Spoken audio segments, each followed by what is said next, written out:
Well, there goes the Daverhood.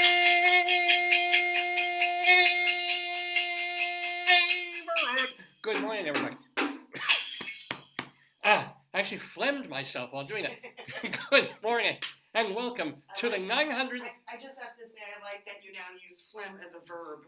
Like you phlegm. Yes, I'm creating a new English usage. It's like the Johnny Cash song of the Nine Inch Nails. I phlegmed myself today to see if I could cough my old phlegm. Anyway, good morning, everybody. I'm Dave Lefkowitz, and you, for some crazy reason, are watching the 916th episode of the Dave's Gone By Facebookio Podcastio Programmio of The Stream. Dave's Gone By has been around, I swear to gosh, for 21 plus years. First on terrestrial radio, then on internet radio, then on college radio, and now for about 5 years or so as a video podcast that you can watch every Saturday morning from 9 until noon or thereabouts, right here on this Facebook page, Dave's Gone By. That was my darling and adorable wife, Joyce, who she was holding back. She wanted to start the show with me, make the noises that were necessary, the drumming and so forth, and then literally holding back while she was going to the bath. Hon, are you okay? Anything good? Oh, darn. The drumming constipated her, as it would all of us. So I'm hoping that maybe the show itself will serve as a laxative for my darling and adorable wife. Or not for me, because I went before the show started and I try and get those things out of the way. But it's not easy for everybody to do that. So therefore, let's all wish my Joyce a very... anything now? Washing your hands. Who washes their hands after they use the bathroom? Not me. Certainly not me. Anyway. Well, did you have salad? No. We went to, No, I know for today I gotta track the breakfast. Oh, true. It was yummy. Yeah. But I gotta track it. So, anyway. I'm gonna do that and then I won't do any more phone and I just gotta do it. Yeah, Joyce has to try. I made her oatmeal in the morning with blueberries, which is her pretty typical AM healthy meal. I mean, this shows you so much about me and our marriage. I make her like steel cut, not instant, but semi-instant oatmeal, right? With just a pinch of salt, but not too much. And nothing, no sweetener or anything like that. A couple walnuts, and then a cup of tea with honey in it, not sugar, and blueberries.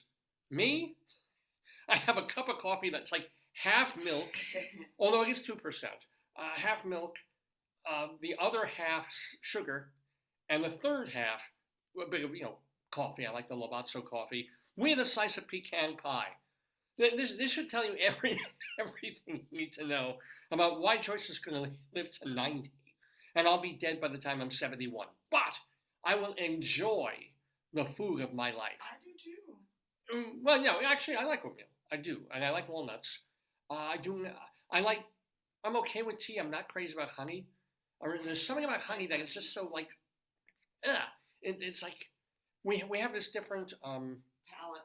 Very different palate. Yeah. Joyce likes Mediterranean foods. She likes olives and feta cheese. I can't do feta for the soul now. But you used to like these things. Now I'm more brie. You like them still. You just can't have them a lot of the time. You like brie, which is not. I can eat brie, but it is not my favorite cheese. And me, I like ketchup. I like steak. I like French. Well, we both like French fries. That is our one thing. Hon. Look who's really mad. We can't tell because he's. Oh no, David! Don't make him into the monster. The monster. I heard the sound of marching, charging fries, boys. This is. Now understand, Joyce and I are both extremely busy people. Okay, she's teaching classes, she's going to meetings, she puts grants in, she's got a book that she's revising, tons of stuff like that. I'm teaching, and I'm teaching 7 classes during the semester, which is freaking insane.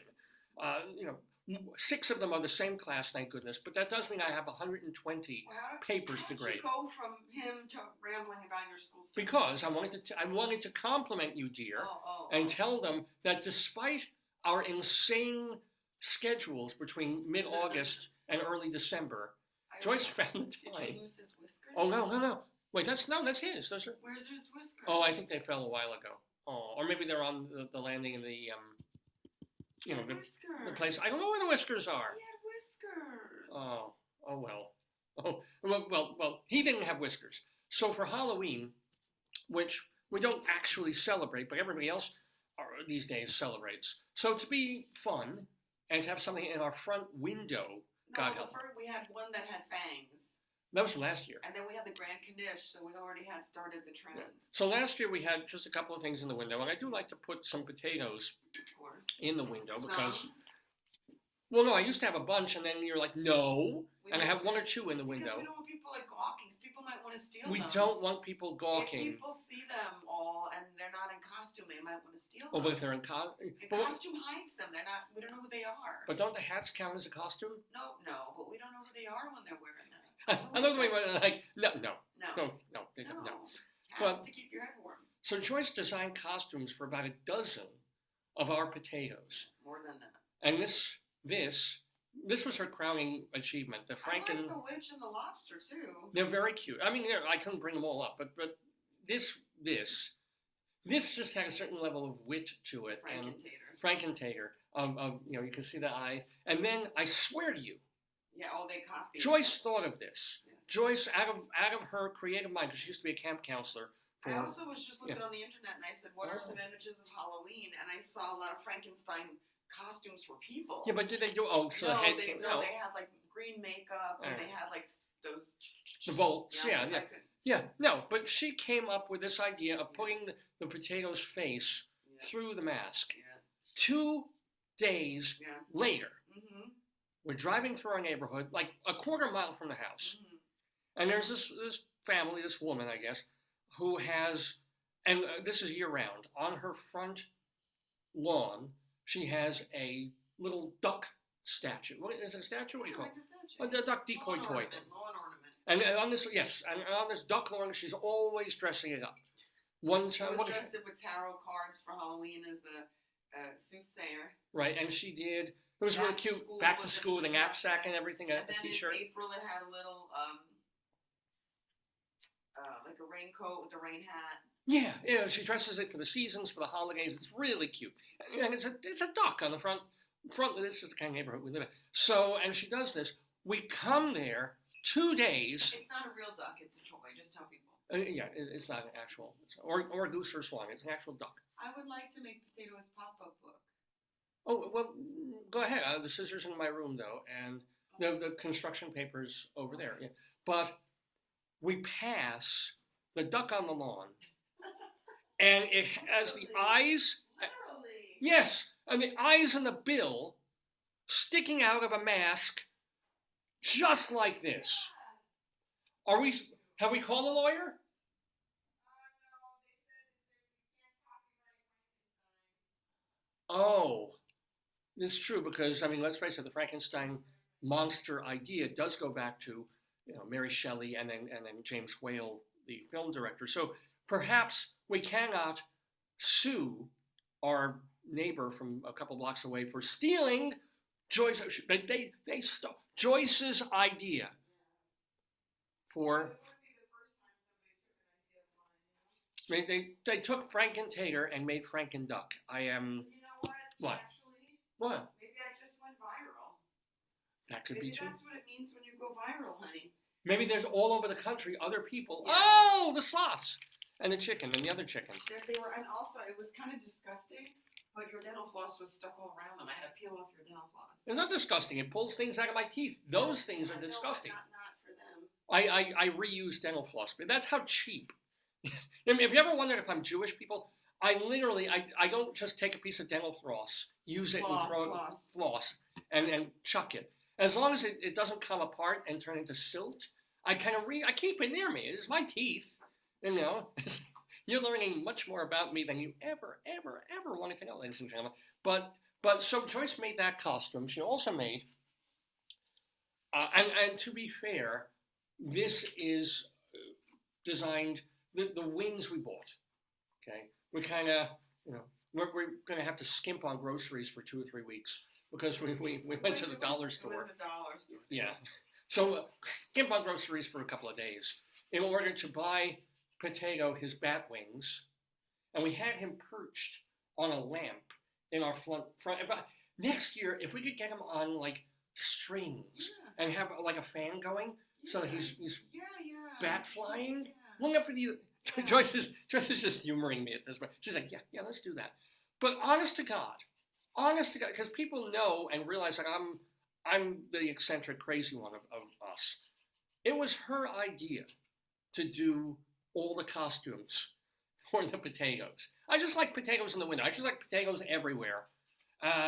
Joyce won't let me have them everywhere. She's like, no, they stay in one room in the house, and they stay together like on the shelves or on the couch, and if you start putting them around, you'll be sleeping on the back porch. So I'm like, okay. But when Halloween came, she's like, I need to make costumes for the potatoes. We have to do this. I feel bad for them, you know? Well, because they get to take part in this joyful Goyish holiday. You're going to make him the pop-up book, right? Yeah, So she also made, and Joyce was upset this morning now because we can't find the whiskers that she made for our little Papito. He had these very cute, like, cat whiskers. Look at the tail.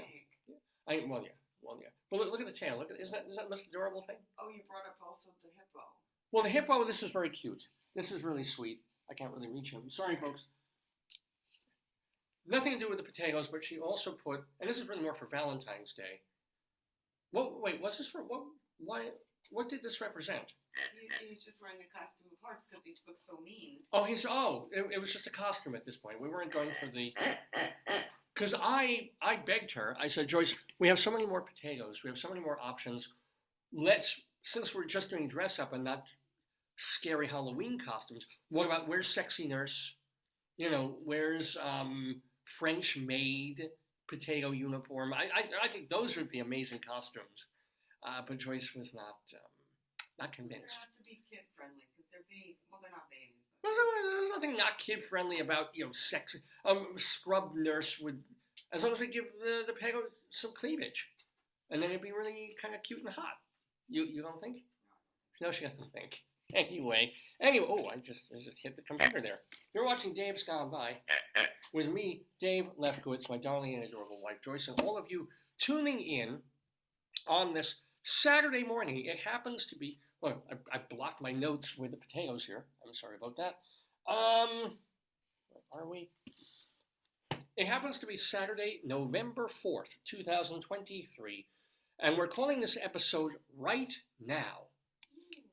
As in WRIGHT, because we have a guest coming in about 45 minutes or so to the Daverhood, and someone this is really cool. I met her at the publicity conference that I take part in twice a year, and when I heard what she has done for career, fun, living, everything for 30, 40 years, I was like, well, yeah. How fascinating is that? Because Helen Wright is a coach. Oh, wow. She's a sports coach, has been. She was a player and a sports coach. She's in a couple of Canadian Sports Hall of Fames for this, and has winning records and trophies and all this sort of thing. You know what her sport is? Well, come on, you gotta take a guess. Volleyball. Not volleyball. Automatic, women's stuff. No. Their ketchup bottle looks like wine, but that's okay. That's okay. Pickleball. Not pickleball. Oh, that's way too. Cornhole. It's not. I don't. I'm not gonna make that joke, but it's not pickleball or cornhole or competitive eating. She has been a coach for many, many years for both women and men's. Oh,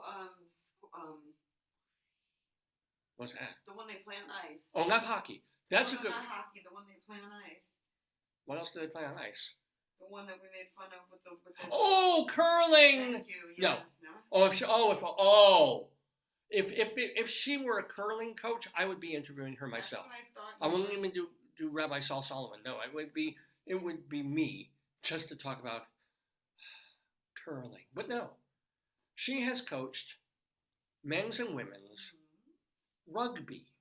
That's a hard sport. I think Josh played that. It's a very it's a rough sport. It's rough. It's basically, yeah, it's a bunch, as I've always seen it, a bunch of big, brawny, drunken guys, one of them holding a thing that looks like a football, everybody piling onto him and trying to get the ball out, punching and kicking each other, biting each other. I think that's called the Long Island Railroad. Yeah, no, I mean, and it's like, you know, and at some point somebody scores somehow. The ball squirts free. They go running after it like truffle pigs. And then somebody dives on it. And they all dive on him. And they start punching and kicking each other. It's like the Batley Townswomen's Guild version of a sport. So to me, that has always been rugby. I don't know. Obviously, I don't know rugby. And I did not know at all that women played rugby. I'm not sure it's something I would want to see. And yet, perhaps it's not as crazy, ridiculous, violent as I think it, or as we would get the feel that it there is. There must be a rule book, or I mean, like it's not like cage fighting, you know, like I mean, cage fighting is violent, right? Like, you see, like the guys and the women who do that, like MMA and mixed martial art, and there's no thing, there's blood, they can kick and bite. I mean, that's like that's bad. Yeah, no, she's like a cage fighting coach. No, that's bad. We should do that on our 1000th episode. I should just get in the ring with like someone much, much, much older than I am, so that I'd be guaranteed to win, barely, and just do like a cage fight with someone in a wheelchair or something. Try this book. I tried to make. Oh, this is so sweet. Hold it this way, and then it's gonna pop up. Hold it. All right, yeah, I'm gonna hold it. I'm gonna hold it closed. See if it'll pop up. Well, I'm gonna show it to Potato. I don't know if it'll work. Or Papito, for a little baby Papito. Yeah. So the Potatoes who didn't get a chance to partake in our Halloween pageant, yeah, they were upset. So Joyce promised them to make them. No, you promised them you'd go. I promised them that you'd go to the library and you'd get them a book about pop-up ketchup. Right. But I don't know how to make a pop-up book, so I tried. Well, Joyce just tried. So every once in a while, we do buy our Potatoes a book about ketchup, which is their favorite thing in the world. I couldn't find this time a book about, or a pop-up book, a scratch and sniff. There's a nest. A nest in a tree? In a tree. Well, we've been seeing the birds. Now we see the nest. Joyce, there's a tree right outside our window here. Let me see. Where is it? Hold on. Come where I am. Straight. Oh, yay! Yay! All right. So Joyce made just now this, which is a book for particularly the little potatoes, what we call papito, and the big potatoes too, of the story of ketchup done as a pop-up book. So, hon, wait, you're gonna want to see once I open this if it'll work. So here's the book in beautiful Heinz red. Yes. So do I just open it? Yes, just open it. Okay, I'm gonna open it to the camera, and ta-da! Now turn it sideways, not that wrong way. Oh, wrong way, yeah, right. Look at that! And this one, try this one. This one is this hidden ketchup book. Oh, ooh, Papito, I have a surprise for you. Oh, is it ketchup? It's even better than ketchup. Yes, it's a book about ketchup with ketchup hidden in it. And there's no words because they can't read words. We don't want to insult. Yeah, this is understand that these things were made back in 1996. They're actually 27 years old, but we won't go there. Okay, here is Joyce's. You're the author on this, by the way, the author and the illustrator. That's the wrong way, though. That's the wrong way. That one. Thank you. Okay, here we go. Okay, open it up. Now, tell you where's the hidden ketchup. Papito, can you see it? Can you see the hidden ketchup? You can pull it out. I'm colorblind. All right. I'll help you here. I'm sorry. What did you say? You can remove it. It's like I was trying to get you to say pull it out again, but pull it out, that's what she said. All right, here we go. Will it go through the slats? Here we go. Look, Papito. Look! Don't miss it. Look! Don't you miss it? Oh my goodness! at that ketchup bottle. Oh, feed me. Look. Oh, God. You realize, folks, I'm 59 years old, and I don't even do this shit for a living. This is what I just do. And you know the saddest part? And by the way, this is brilliant. This is like the Frankenstein thing. This is the idea of, like, the books where you remove things from them. Yeah, I thought they would like it. We should do that with, like, a condom at night. Just like, here, I got a book for you. It's like, oh. But for all the work that we put into, or that Joyce mainly put into, the potatoes in the window. Were horrified. There were young kids who came in with crying because of our scary neighbor stuff. Well, this is kind of terrifying right here. Mm. Yeah. But for most of the early part of Halloween, when the kids were coming, we weren't home. I mean, I was coming back from school. I had to go in because I had a meeting that was on Zoom, but then I realized it was better in person. Yeah. Like, so, everybody understands this, right? Every human being. There's certain things you can do on the phone. There's certain things you can do on Zoom, and there's certain things you can do in person. And I will tell you that my proctology exam did not work on Zoom. Even your bunion stuff. Like, it would be nice if we could get some kind of podiatrist who could examine it and you could see it. But like doing a physical exam, like you can talk to your doctor online on telehealth. Right. But if they need to do something, they can't do surgery. Or it's the old school thing, as my mom would say back in the day, a doctor who'd been in the game for a while, before they even did anything, they would look in your eyeballs and they would see your if they were cloudy or red or whatever, and they could immediately tell. They can see if you have diabetes or maybe kidney disease, but they can't do a lot. No, they can also tell if you have a cold or flu or pneumonia. They can't, David. David, where did you get your doctoral degree? Well, but I can get my doctoral degree in gerontology. I got it in nothing, There you go. But it's not like you're an MD. Yeah, but you can't diagnose things. You take what's his face. You can, if you're a doctor for years and years and years, and you've seen a zillion things, you can kind of start to tell, And sort of like, at this point, I've read so many essays over the years, I can kind of tell what the student's going to do. I can kind of tell, from the first two sentences whether the next 3 pages are going to suck. Yeah, but you have to examine. Some things you need to examine. Yeah. Like let's examine Melvin G. Mintz. He's all over the place. Melvin G. Mintz, our superhero of this program. Never met the man. He's apparently a minor political figure in and around northern Maryland. We don't know if he's political. He's just a figure. Well, he was running for council, wasn't it? Or he was on the council, yeah. Good. Oh, that's good. And I believe he's a physical therapist. Melvin, if you're watching, please, we would love to have you on the show. Maybe I should have made a Melvin J. Mintz costume. Oh my God, yes. That would have been, And if you come to and please don't come to our house, but if you ever do come to our house, you will know that some of our doorways, because Joyce is not the only eccentric one. Melvin is prominently honored in our... Yeah, I put him in the place where Jews put the thing on the door, and I call it a melzuzah. So he's literally on a... I should put him on more doorways. Is this ripping bothering you? How much you got to do? Pages and pages? It will be bothersome. Okay, yes, so that's going to be bothersome. I'll put it separate. Okay. Yeah. I'll put all the ripping separate. Yeah. We have a shredder in our in one of the offices where I am. And then there's just warning posters all over it. Careful when don't do too many pages. A lot of times they say don't stick in what do you call it? Paper clips and staples. That's apparently you would think, honest to God, David, in 2023, you would think they could make a shredder that can handle a paperclip. If it can shred a CD or data, why can't it shred? Those things don't shred CDs, do they? I thought they did. I can't imagine. No, it was kind of like back in the old days when I was working in offices, and you had to be extra super careful every time you were making photocopies and you were dealing with staples or paper clips, because it would get in the machine and then they'd have to call. I mean, will we ever get over the more things change, more they stay the same? I mean, I was in offices in the 1980s, and to this day, if you are in an office and there is a copy machine, there's going to be someone in there having to fix the copy machine every single week. Isn't that that sad. 50, this has 40, has not changed. And like the copy machine will go down when you need it.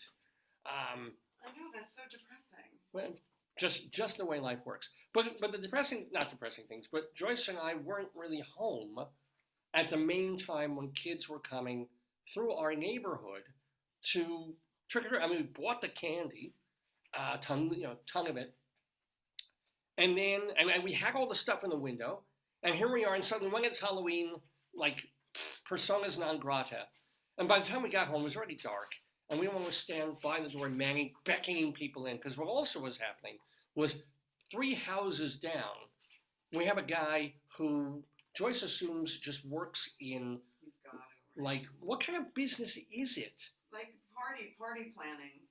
Yeah, something. Because this, I mean, you if you used to watch the old Roseanne show, their Halloween things where they really trick things out for Halloween, this guy goes over and above on the front lawn. I mean, he's got giant freaking ghost. What did he have? It was a smoke. The Headless Horseman. Yeah. The Three Furies, I think. He had smoke, and he had the guy next door, probably in cahoots with him, had fire. Yeah, They actually had a fire pit going on the front lawn next to all these statues, billowing smoke that was making Joyce choke all night. And what else was there? And the noises. And shrieking. Oh, the kids were so scared. They were so scared, but if I tell you, because I would look out the window and there would be parades of children. It's like they must know about this house for miles around. Sure It's like, skip all the other houses. No, but I think also he has kids in school, so the kids might probably tell the other kids, like, oh, we're having a. Yeah, but lots of people have kids in school. But they probably say, oh, my dad or my mom's doing a big thing. My dad is crazy. If you're gonna see tons of things. It's like a fantastic display. We have a neighbor who does costuming and a neighbor who does that. So if you did something in theater and you needed effects or you needed costumes, you have right on our block. You could be. But there was this one moment where we actually opened the door and we saw parents and children, walking, going up and down the block, and we got this bucket of candy. Mm-hmm. Like good stuff. We can do the apples with the razor blades. We had like little Hershey candies, little Baby Ruths, I commandeered all the Three Musketeers. Fuck the children. I want the Three Musketeers. But Baby Ruth, what were the others in there? It was all chocolate. It was all good. Like the normal. Good stuff. Somebody wrote it so funny on Twitter, like old school, and they said, years ago we used to get weird candy. You'd get like odd, like there'd be more variety. Yeah. So you'd get like a chewy toffee or a really weird candy or like a Sour Patch, right? Yeah. Now it's all good chocolate. It's all the same. They were saying there's more homogeneity in the candy. There's not a lot. Because the kids would get the freaky weird candies and they wouldn't want it. I know. They'd throw the Sour Patch in the garbage and they'd eat, the Hershey's Kisses or whatever. That was interesting. But it was just funny because we're standing there like, we have candy for this one time. And the parents are on the gutter, and the kids are not remote. They're just pulled to this other house. I mean, we're literally like, come, we have candy for your children. And like, we might be back. They were crying. The little kid was crying. So the saddest part I missed that. Yeah, the reason they moved, the reason they ran off is because the kid came up, and then he turned and saw that scary stuff and started crying. Oh. And then the other kid was in like a little wagon, and that kid started wailing. So the father went like this, and he pulled him away. Was they looking at our potato? Was it scary potato? They were looking toward the potatoes, but then they turned and saw the scary. Oh, and the big brother pointed at it, and the little kid in the wagon looked, and they both went, "Wah!" They started freaking out. And the father, that's why the dad went like this, because he's like, yeah. They're freaking out. That's hysterical. I was wondering what the hell, because I'm like, come up, we're holding a candy dish. Come up the fucking lawn, Yeah, and also our next door neighbor who just moved in a couple of months ago, they have like projected ghosty ghoulies on the. I know if a 4-year-old looks at fake stuff on a lawn. I think seeing some scary stuff was too much, and I think the one brother, I don't know if they're brother. I think they were two fathers who like walking there, doing the duty for the Halloween. I beg your pardon? No, like Halloween stuff. But I think the kids were just traumatized. Well, I maybe. Yeah. So. The good part of it is we had the fun of dressing the potatoes in their marvelous costumes. And also, old Dave got to keep the candy. Boy, this giant bag of 225 That is true. good candy. We didn't buy sour, we didn't get gummy worms. That No, is we true. got like a Hershey giant $20 thing We for did. 200 and something candies. My God, was it really $20 for two? It was like almost $1 for those little things, each almost. No, That sucks. We paid like $14.99, and there's 135 candies. Oh, 14 for 130. Yeah. That's still. Or is it? No, it's 10 cents each. Yeah. I can't add. I know you can't. I cannot add. That's That's 10 cents each. That's okay. There. Anyway, now you're watching Dave's Gone By. It's 9:30 already in the morning Just be here careful, in. David. We have a scissor here. Oh, all right. I'm Yeah. gonna put the scissor there. I had to make them. I mean, it'll only use them for a little bit. So as you can see, as usual, what happens to me when I skip an episode, is I get really animated and I have so much to talk about. Because I've skipped the What whole time is week. 9:30 in the morning. Because what time is your guest? 10. Oh, okay, good. So we have a bit more time. And the reason we weren't here last Saturday was A, I needed a break because it's just been so busy, but B, or considering this episode, or D, we wanted to go locally to the Alzheimer's walk that they have annually, I presume annually, Yeah. in a local outside strip mall area where there's walking They premises. always have the walks outside, yeah. Well, it makes sense. I don't know any, but I mean, maybe in like Alaska or something, but I've never been to one indoors in all the time I've done it. Oh yeah, no, but I'm saying they didn't do it in like a giant. They didn't go to like the old plantation and walk around there. It was basically a shopping center, is what it was. And people met in the town square. About what are you looking for, Ben? No, I'm confused. Like about 8:30 in the morning, to start doing people raise money. It becomes a thing. It's like Alzheimer's awareness, and Joyce, being a gerontologist, is of course very, very into all this. So we sign up. We go. I don't know. There was no signing up. You just kind of showed up. I signed up online. Oh yeah, but when I got there, it was that's not signing. He's here. Just do it. Yeah. I guess for sign up is just so they have a count. Yeah, and they raise money through the signing up. Oh, but so we get there and it's cool. You have these different color flowers. You saw pictures of me that I posted on Facebook. You have a flower. Each one. Can you tell the different colors and the flower representation? When you have somebody in the family who they're downstairs. Yeah. Somebody in the family who died of Alzheimer's or related dementia. Then blue is if the person is experiencing Alzheimer's disease or related dementia.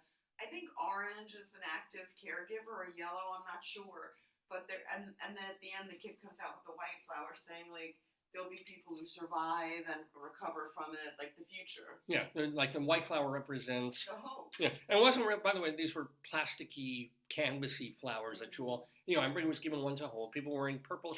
Purple is apparently the color Purple is the color support. I think in England they did purple because it's the color of forget-me-nots, and forget-me-nots are purple, so for memory. Can't forget me. I don't know if the U.S. took that from the U.K. or what's the relationship, but I know the UK, their symbol is the forget-me-not. I mean, that makes total intuitive. Forget-me-not. No, right? I don't know if it's. I'm gonna look and see if it's purple. I think it's purple. Maybe they do it differently in the UK. But so we're all holding these flowers. We're walking, and what's really cool is this is not. We're not talking about a 5K. We're not talking about a 26-mile walk. But all these places were set up, all these stations in this literally half a mile walk. Oh, they are, yeah. Everybody, there's little things of candy, bottled water, as if we were going on like a mile hike or a 20-mile hike in the Himalayas. Yeah. It's like, we're just kind of walking around the block. Yeah, I know. And it's like people are grabbing water and they're grabbing bananas and stuff. Your potassium up. Yeah, it's like, seriously? And not to mention, we're like, every place we are is like a block away from like the Iron Skillet where you can get a coffee and breakfast. Tell them what Vaqueros gave you. Oh, this was very nice. A lot of stores, several stores in the area. This was after we did the whole thing. I go to this bakery there that they have where rather high priced, unfortunately. Well, that this thing, everything it's regular priced. It's just everything is so fucking high now. But really nice pastries, cake, things. Not even cakes, like a lot of just Italian cookies and pastries and little things and cannoli that and kind of stuff. Yeah. and so sometimes I'm weak, and they have not just cannoli, but they do the cannoli cream, and they give you chips like a salsa and chips. Yeah. And what they do is every day they have a different special. Oh, okay. So on Sundays it was never great because it was coffee. It was cheaper coffee. We're gonna go. We'll go there Sunday. You did say it tomorrow, yeah. But on Saturdays they do the cannoli thing. They take like $1 off, and I can't help myself. I'm like, yes, because you can get it to go. It's easy to stay. It's cannoli and chips, lovely. Not corn chips. They do the same dough that they use to make cannoli.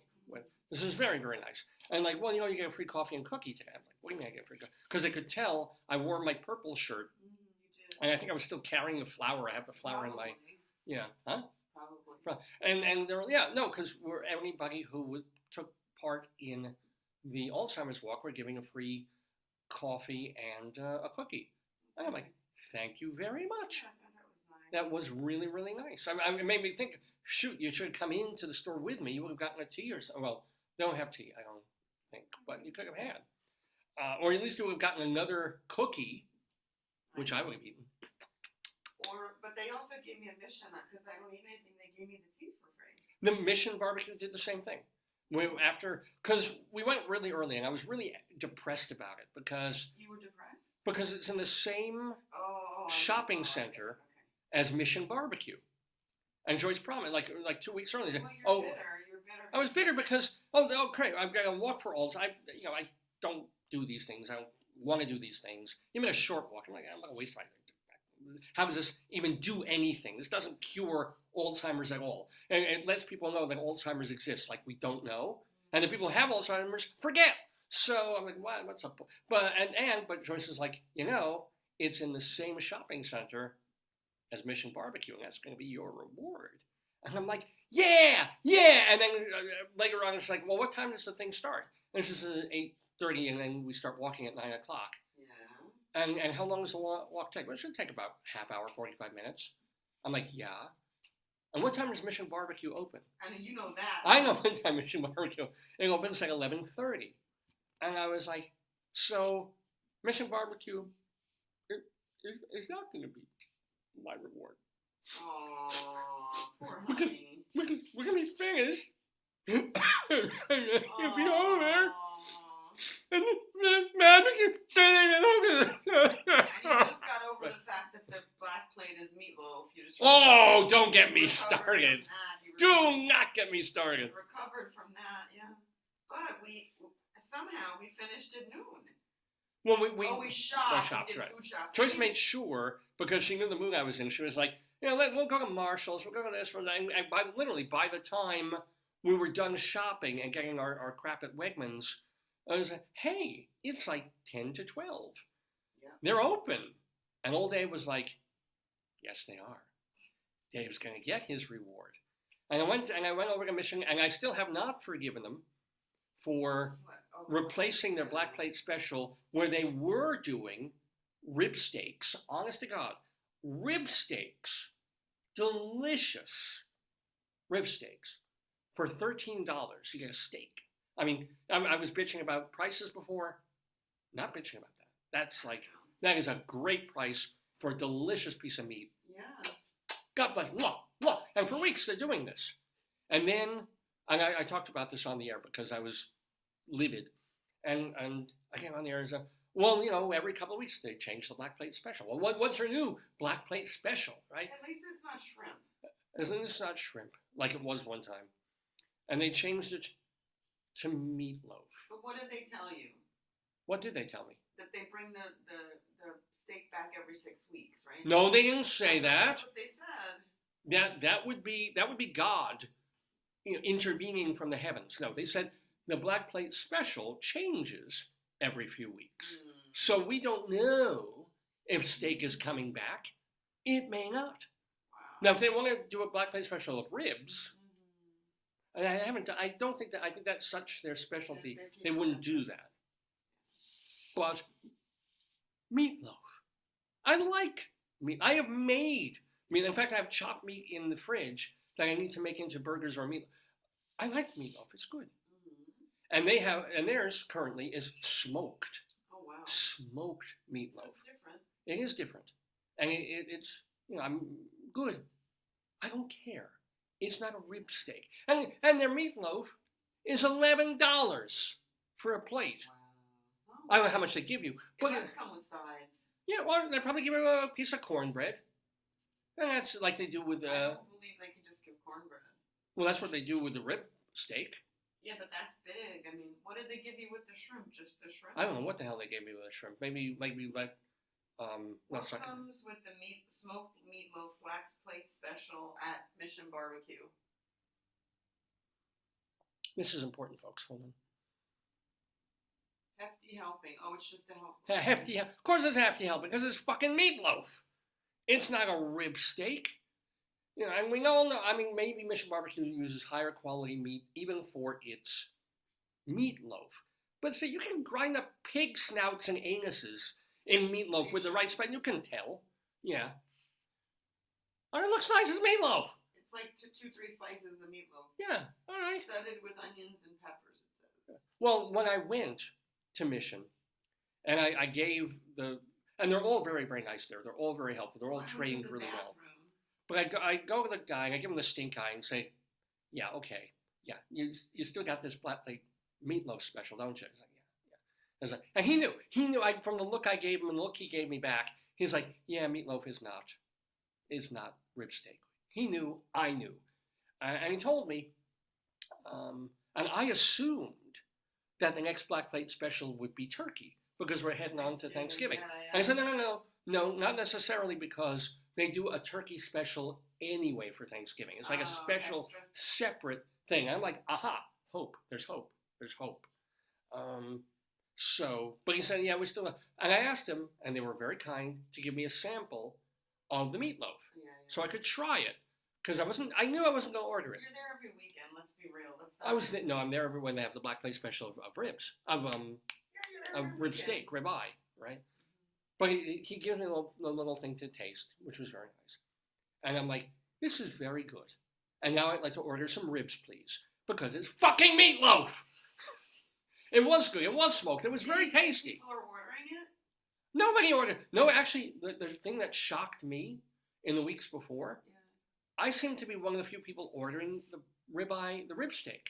Everybody goes in there for either the brisket or the ribs. Maybe you're right. That's what people do. I mean, and I get it. The ribs are really nice. Or they might know it. Like if you want something, they know it for the ribs. Yeah. So and they come in there, and that's what I don't blame them. The ribs are really good. So and I came in there. I was there for the ribs. That was my reward. I knew they wouldn't have a steak, so I'm like, rib me. They were yummy. But it always shocked me when I would go in there. There'd be other people there, and they would be ordering. Folks, $13. They have a smoked, rubbed, espresso rubbed rib eye steak and a decent size too. I don't know. I mean, everybody. How did you find out about it? Because I've been going there for. Well, how did you find out about the black plate special the first time?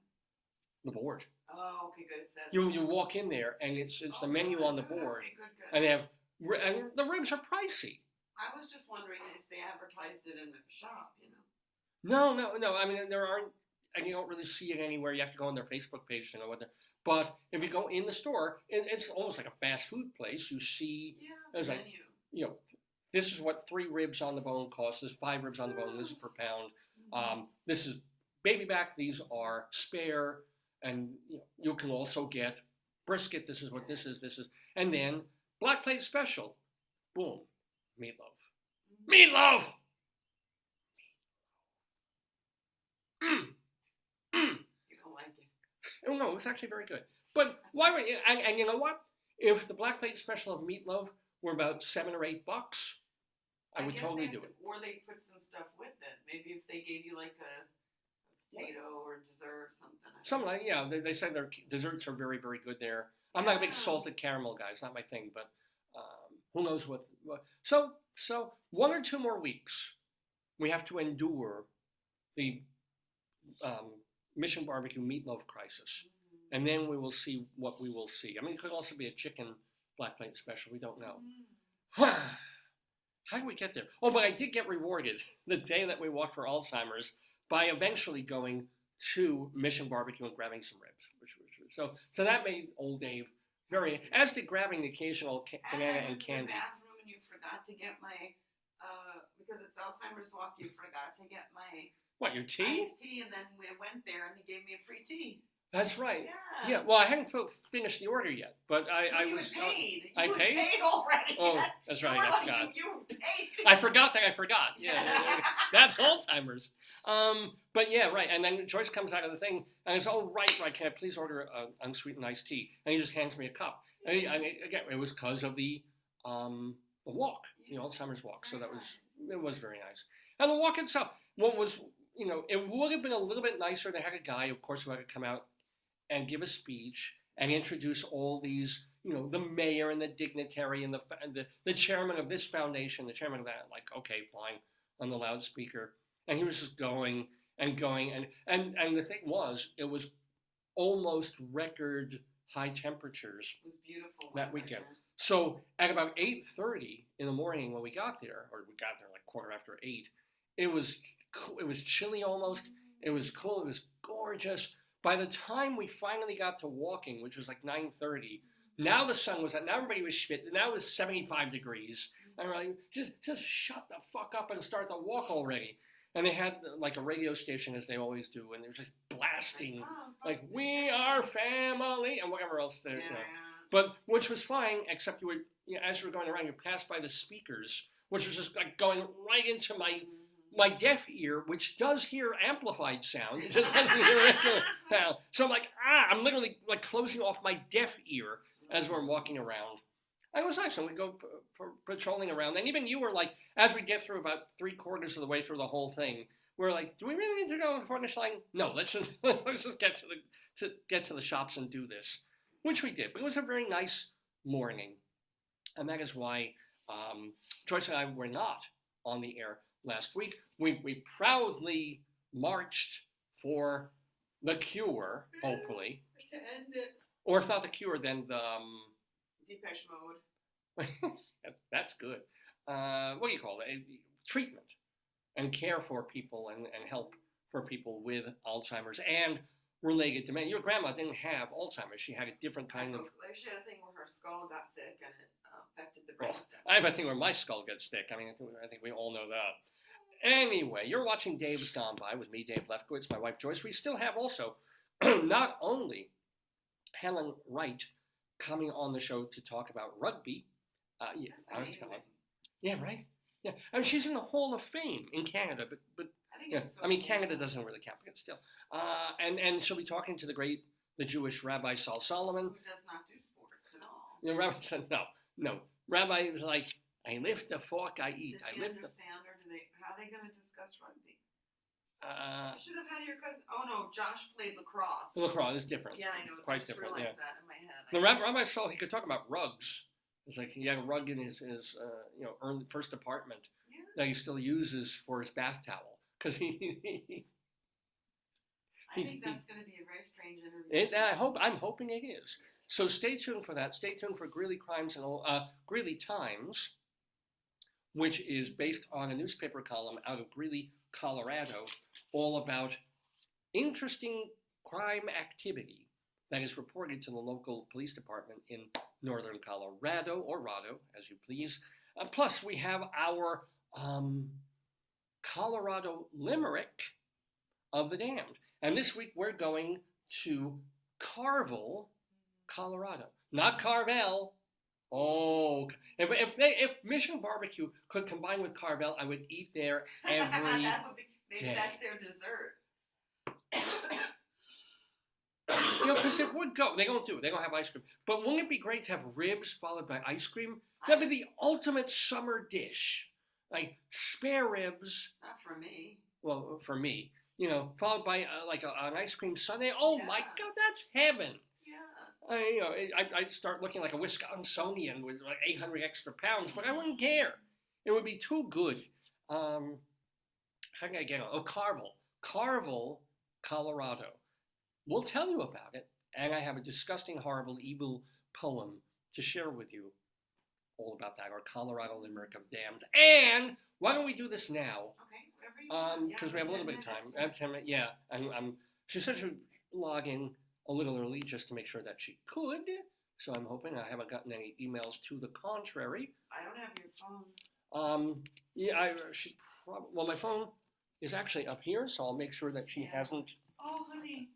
A bird in a bush, two in a hand, I don't know if he's gonna go in the nest. three in your bush. What? No. That's cute.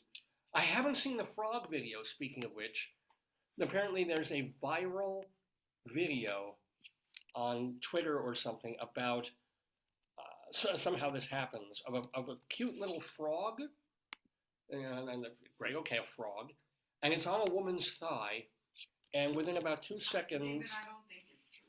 I think it's. I haven't seen it. It's what do you call that? Like an urban legend? Yeah, but how do you? Would they have done that through AI? Would they have doctored? Because apparently the frog hops into her body. I don't. If you know what I'm that. saying. I don't believe that. Really? Well, I haven't seen it. I would, I don't know if she's holding herself open No.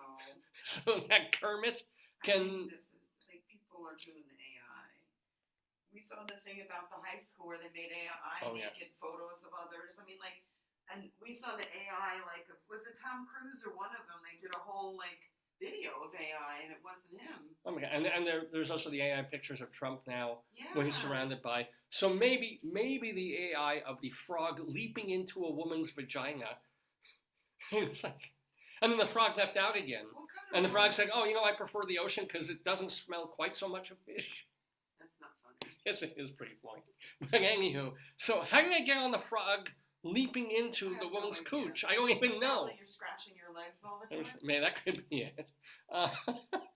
No, but how did I get on that from Karval, I have no idea. from Karval, Colorado, I have no idea. and waiting? Oh, and the rugby woman. This has nothing to do. I don't know how you are connecting. Because like a frog, I make an interesting leap sometimes into places where I shouldn't go. But we were also talking about foots before. So let me talk about it. And she hasn't. So I'm sure she'll be coming on. She hasn't emailed or anything. But here's the deal. We have, for your entertainment, ladies and gentlemen. You're gonna lower? Yeah, I'll lower and pick it back up. Okay. Check this out, You folks. got 7 minutes, Bookie. It's time for this week's all-important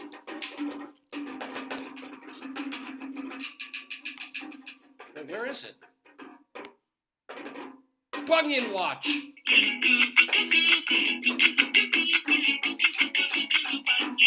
She's Bunion, she really is a one-woman, she's Bunion.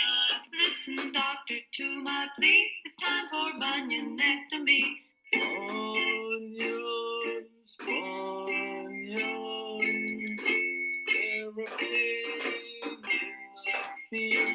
Feet of mine have got to go, please get these bunions off my toes. My alkaloid foot will always laugh. My alkaloid bunions, bunions, painful, painful, bunions, bunions, painful, painful. Now my bunions, thank goodness, are not especially You painful. have your pain. I have I think you have the right by you, by your foot. The measuring. Oh no, I was saying the pain scale. Oh, I have that too. That's I do, okay. thank you, yeah. You don't need to go crazy with it. You can Oh, do I one or do. the other. So, weeks ago, when the semester first started, Dave complained, because that's all I ever do, I complained that my first day of school, I was on my feet so much in new sneakers that I thought I had broken in, but I didn't break them in enough. And it started rubbing on my left foot and creating more than a callus. It was a sore. It was like an open sore. It was incredibly, I was in agony for the first week teaching. And it slowly started getting better. And it took about a month to fully heal on my left foot, which was really unexpected and weird because my right foot has the bigger bunion. I've talked endlessly about this. My left foot has a bunion, but it's not so bad.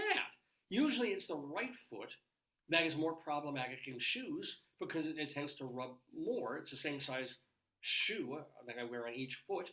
So we've instituted now on the show a segment called Bunion Watch, where we just make sure that old Dave's bunions have healed and haven't changed. So let's take a look at, I usually do the other bunion first, but let's do this one. Here's the bunion on my left. Oh, I guess I can bring this down even more. Yeah, you can if you want. There we go. Look at this.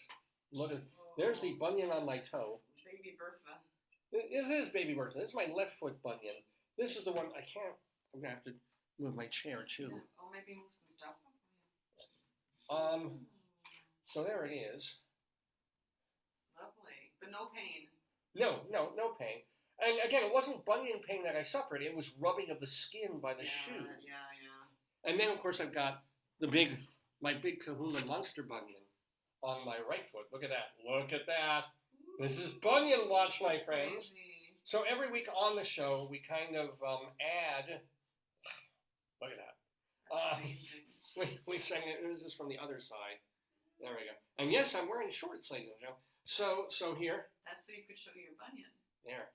You should ask the lady, the guest, if rugby players are prone to getting bunions or bad feet because they're using a lot of running and shoes, and ask her like what the common. Yeah, that's a good one. What are common rugby injuries? Yeah. Like teeth falling out, eyeballs gouged, Probably, I don't know what. Yeah. rectums being torn. I mean, I don't know. What the common boo-boos are. Yeah. So let's take a look at this. Look at this. There.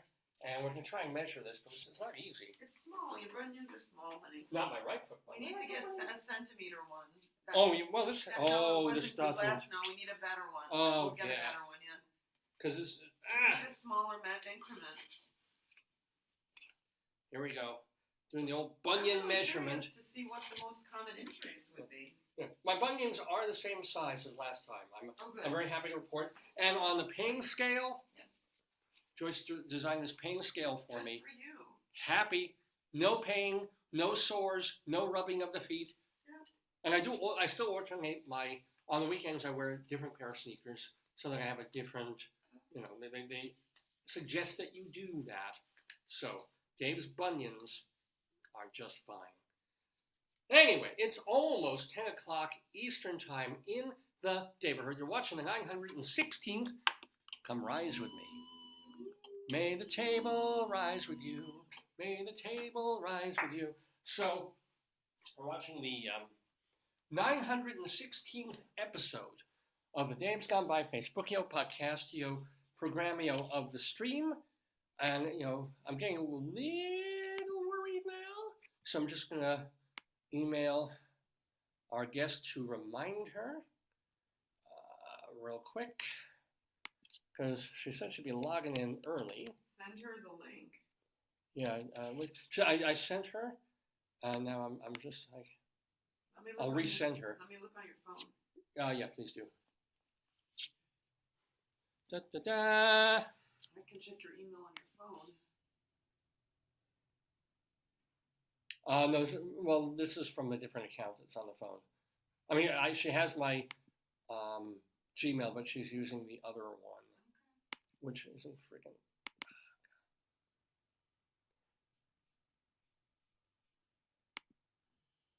Because it's just about the time.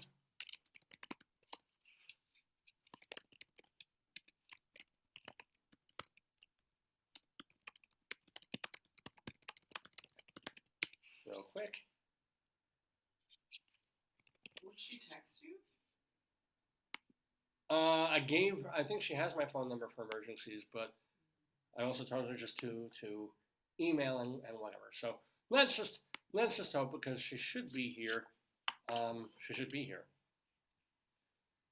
And if she's not, we can go off and do Greeley Times. And we also have our Colorado Limerick of the Dam coming up. One thing I do want to remind you is that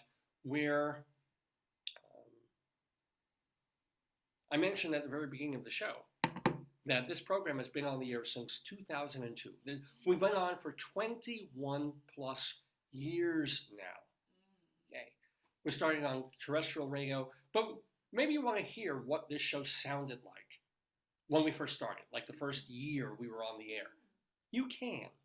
Maybe you want to say mid-period Dave. I mean, let's say Yeah. you want to find a certain, like, Carol Channing when she spoke about funding the arts. Mm-hmm. Carol Channing was on the show before she passed. Lots of, I mean, the sad part is over the first 5 years, we lost almost nobody. Wow. And then in the past 15, every You're third on so week. long. Yeah. Is she in the waiting room, the lady? No, she's not. That's why I'm like Oh. stalling and also emailing. Is she in Canada? Yeah, but she knows it's Eastern time. Oh, okay. She knows it's so. She doesn't have your text. As I said, I'm pretty sure I gave her my. I didn't text her. I gave her my number. I can give you a number to call her. Actually, let me write that down. And Just put it here. Put it in your phone here. Or I wonder if I put it. Hold on. One moment, folks.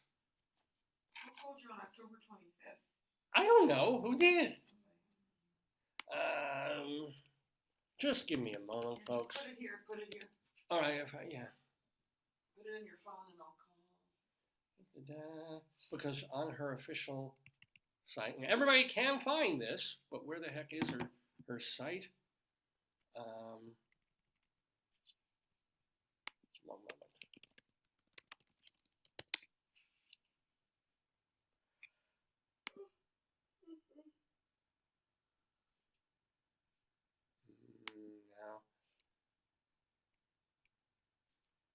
Just sorry, folks. Tell the folks about our archives or something. No, I can't. I'm not fancy like you. Well, at some point she had. Wait, what's her website? Her website is. There we go. Hold on. Just hum. Here we go. Hold on. I'll write it down and you can call it or whatever it is.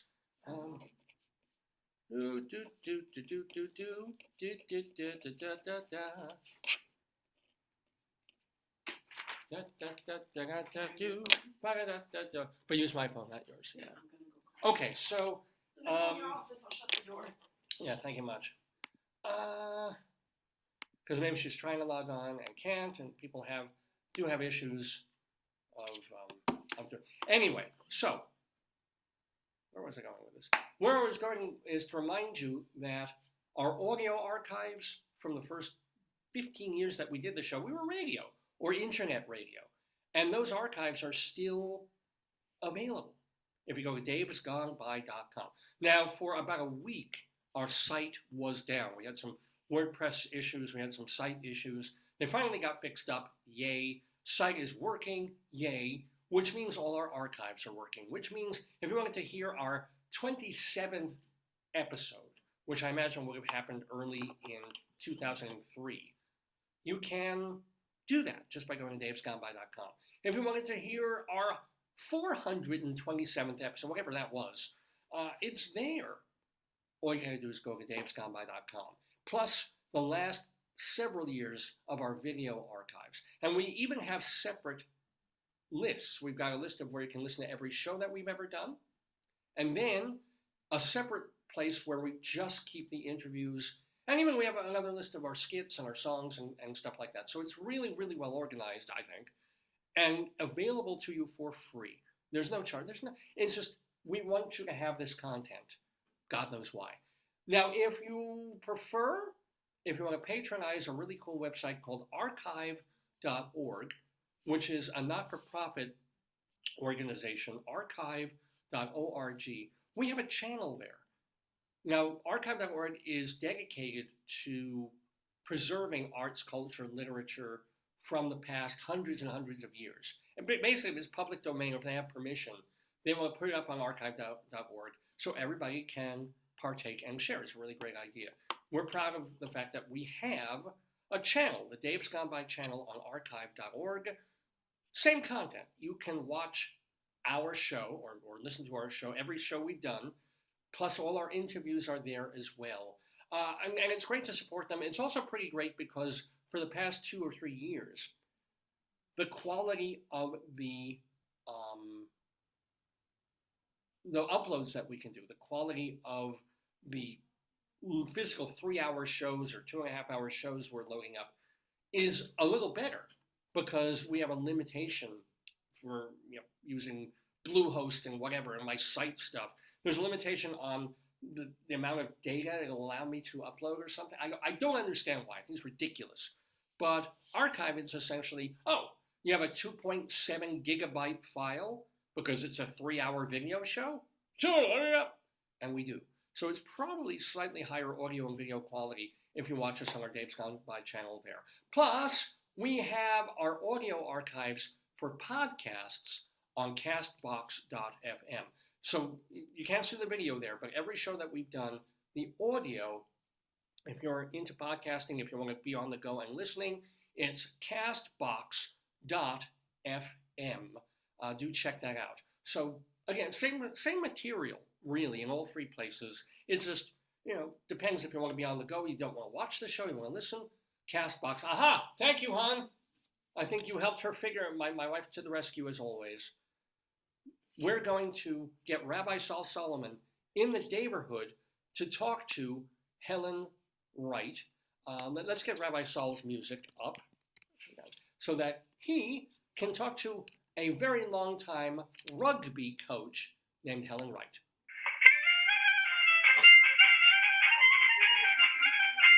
She's in there. Yeah. Oh, yeah.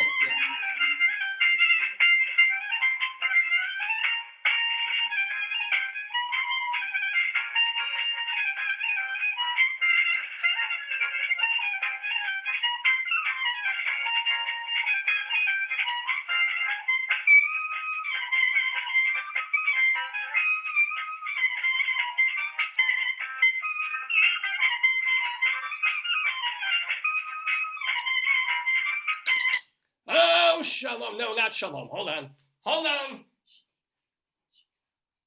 Oh, what the hell am I going to do then? I'm going to vamp. You know I can vamp. This is my good ear.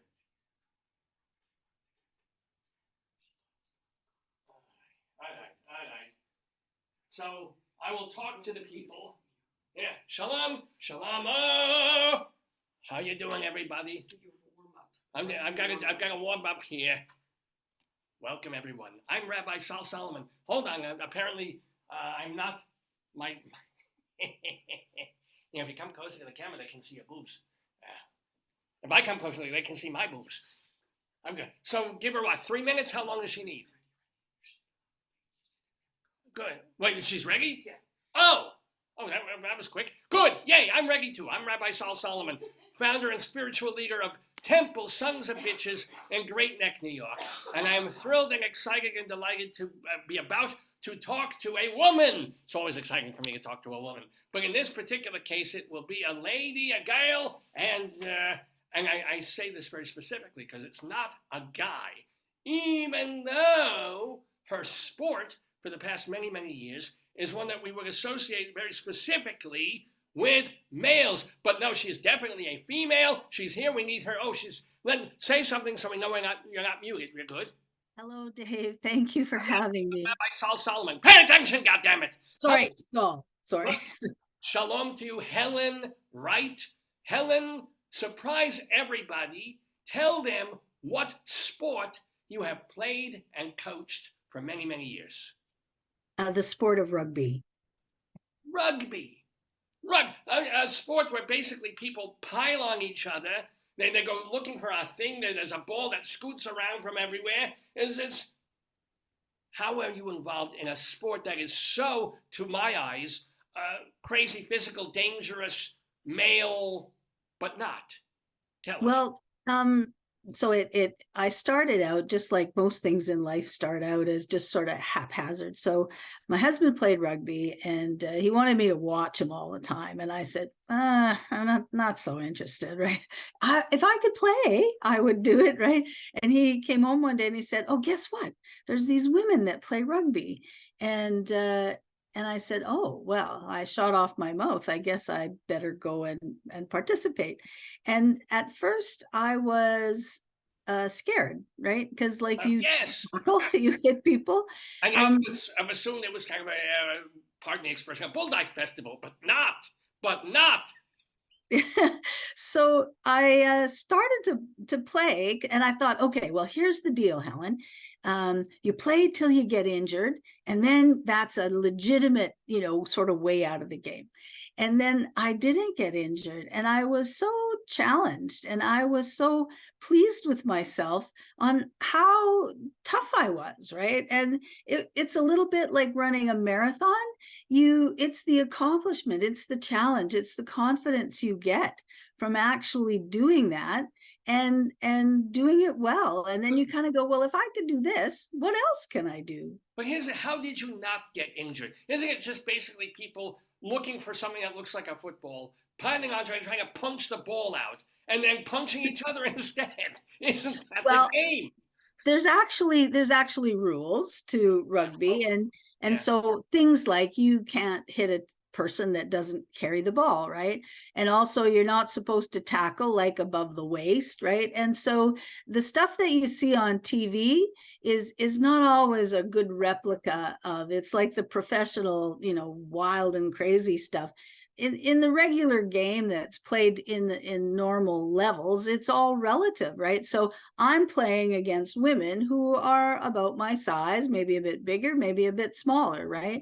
But I mean, we tackle and you run and you pass the ball, but it's a very inclusive game, right? Like you're out there with 15 other people, and it's this opportunity to share meeting your fears with 14 other girls, and it's a collective experience, and so you're not alone. Wait a minute, how can it be? Support you. I would assume like the girl who is 190 pounds and 6'1" is going to have an edge over the 112-pound girl who's 5'1". Yes? Well, she would if she could catch her. Oh. Right? Like you have to remember that. So rugby is kind of like where the big people are like the linemen in football, right? And they have a place where they contest for the ball. Like it's like a jump ball in basketball and a face off in hockey, right? And there are these places where you contest, and those bigger size, powerful women, that's where they go to contest, and it's controlled. And so then they, try to obtain possession. Right. And then the ball goes out to faster, fleet-footed people who run very quickly down the field. So it isn't like big people are slamming small people all the time. It's more of an equal opportunity thing where, if the small people are taking off down the field, they have the ball. Like a tiny person, a 4'11" girl, has the ball. Yes. Aren't they all running after her to pile onto her to get the ball? No, they're not running on her to pile onto her. They're running on her to tackle her, because the law says that as soon as her knees hit the ground, she has to release that ball, right? And so it becomes live ball then, right? So they just need to tackle her to the ground. She has to give up possession of the ball, and then somebody else can take the ball, right? And so the laws within the game are actually quite well distributed so that they keep it active. That's the one thing about rugby, is that it's continuous play, right? The only time they blow a whistle is if there's a technical infraction, like you pass the ball forward, or you intentionally hit the ball forward. Like that's the sort of nuance of the game, is that the ball is passed laterally down the field and people run the ball forward. And you can kick in rugby too, right? But yeah, so there's all kinds of opportunities. What is a standard rugby score? I mean, is it how many points for crossing the line and you get 5 points? It's in football they call it a touchdown, but in rugby it's called a try. And you get 5 points for touching the ball down with control over the goal line, right? And then you get a 2-point conversion. So when you're scoring lots of those kinds of touchdowns, right, then you're there in multiples of 7, right? But you also get 3 points for a penalty kick, similar, right, to football. Make the kick, right? Yeah.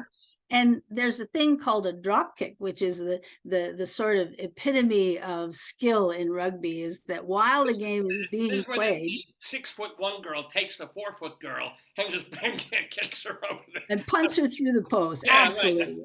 No. But I mean, so is it high scoring compared to football? I mean, because it's continuous play. The ball never, there's no downs where everything ever you throw it out of bounds, the clock stops. It just keeps going and going until someone crosses a line. Or is it like soccer where a 2-3 game is high scoring? I would say it's kind of in the middle. There are, in professional leagues, like and in some games. So it'd be the same as football, where if you've got a one-sided game where there's an absolutely talented one side and the other are less, they don't have as much skill, then you're going to have a lopsided game. You can have games in rugby where it's like, 21-0 or whatever. But you can also have games where it's like 3 to 7, right? But how long is the game? Is it a full hour of quarters? 80 minutes. 80 minutes. 80 minutes. Yeah. I am surprised. I would figure that on almost every set of plays, they would get down the field and then the other team would try and get it. It doesn't work like that. There's a restart, right? So once you score a try, right, then the other team kicks off to the team that just scored. Right. Yeah, it kicks off, right? And then so the receiving team then has the opportunity to go down the field and score. But that's why I would figure the scores would be in the hundreds and not. Oh no. That's why I'm a little surprised at that. I don't. What happens is that I don't know if you watch the last World Cup at all or you see any on TV, but what happens is there are these sort of tackles and breakdowns. And like in the last game, there was the game against Ireland and New Zealand, who are two of the very top teams. But like there was like 34 phases of play, that's called, where you take the ball forward, you get tackled, you recycle the ball, you get it back to your own guys, and they go again. And you try to go all over the field trying to do this, trying to penetrate their defense. And then, if you can't go through them, then you kick it over and somebody chases underneath and then they come back again. So like 35 phases of play is a lot of continuous play, and that is a very high skill level to be able to retain the possession going into those points of contact, right? So I would figure you say once you hit the ground, you have to give up the ball. It's like a fumble is required. You essentially let go of the ball. You lay it back towards your own players if you can. Like you've got the ball in your hands, you're being tackled, and you turn and you place it back towards your own players, who then try and pick it up. Now, the other players, if there's nobody there, if there's just two players and you get tackled and the ball goes down, there's nobody around you, somebody else can come over and pick that ball up, right? So you have to have support all the time. Right, yeah. That's what I'm figuring is I'm sure, quote unquote, fumbles must happen all the time, where you tackle, you put the ball over here and it's the other team that grabs it and starts going the other way. Yeah. But I wonder, wouldn't they just at that point not be expected to be tackled? Just run all the way back and boom, have the ball. No? Well, you love to think that you're not going to be tackled. Like if you have clear field in front of you, then that's a real motivation to get fast soon, right?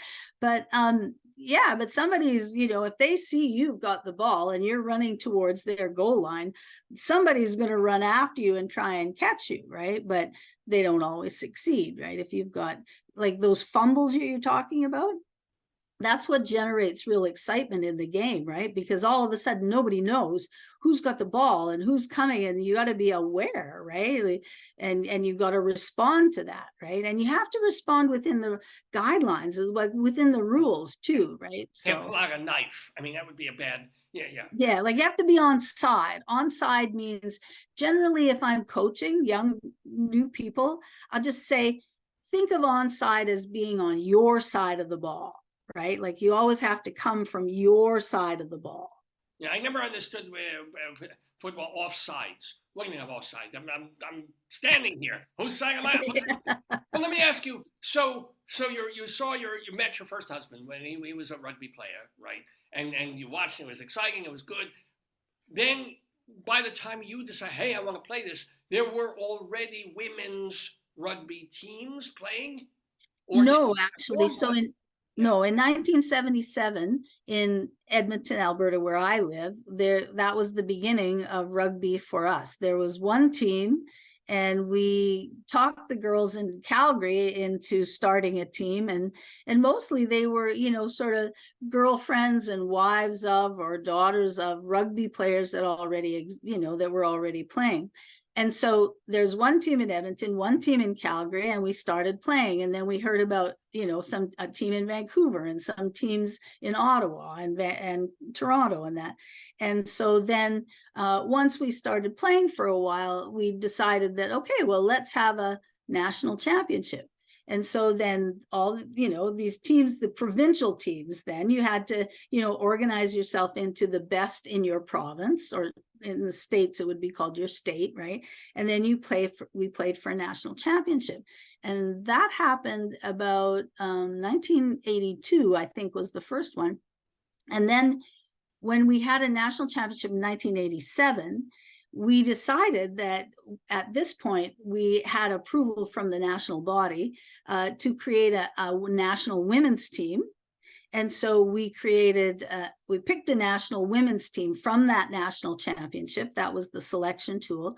And then there was a game that was set up against the American national team in Victoria in 1987. And that was the first sort of foray into... Were you in that? Did you participate, or you were? Yeah, I was selected to that team. So that was lots of fun. It wasn't always it was not a great experience for me as a player. And that's what actually motivated me to start coaching, because I really felt strongly that you can do this differently. You can coach better. Like, you don't have to coach like this. We can do this better. And so I started coaching because I had this different philosophy of coaching. Well, then we'll get into that, but I want to finish sort of your playing days thing, because did you ever play on male teams, or you've only coached? No. So you have to be you don't want to be, that's dangerous, right? You don't want to be, I don't want like a 200-pound man, like I'm 130 pounds, and I don't want to be tackled by a 200-pound man. And it's all relative. There's power in there, right? And so if 10-year-olds are playing 10-year-olds and they're all about 100 pounds, it's safe, right? And if women are playing women, even though there's big women and small women, but we're all women, and we have the same sort of skeletal structure and power base. And thank goodness for that. Yes. Yeah, so it's relative, right? Actually, let me ask you that question. This begs the question now that everybody is kind of talking about, even though it's a 1 in 100,000 kind of thing. But where do you stand on transgender people wanting to play, let's say, playing women's rugby? So that's a really interesting question, and it's being, I'm sure that all the powers that be that have to, at some point make those decisions. I guess the only issue for me, I don't care what your pronoun is, and I don't care. Everybody can play rugby, absolutely everybody. The only area that would be a little bit, I don't know, worrisome maybe, is that if you have a male biology, you have a male skeletal structure, and you have a male, sort of muscular structure.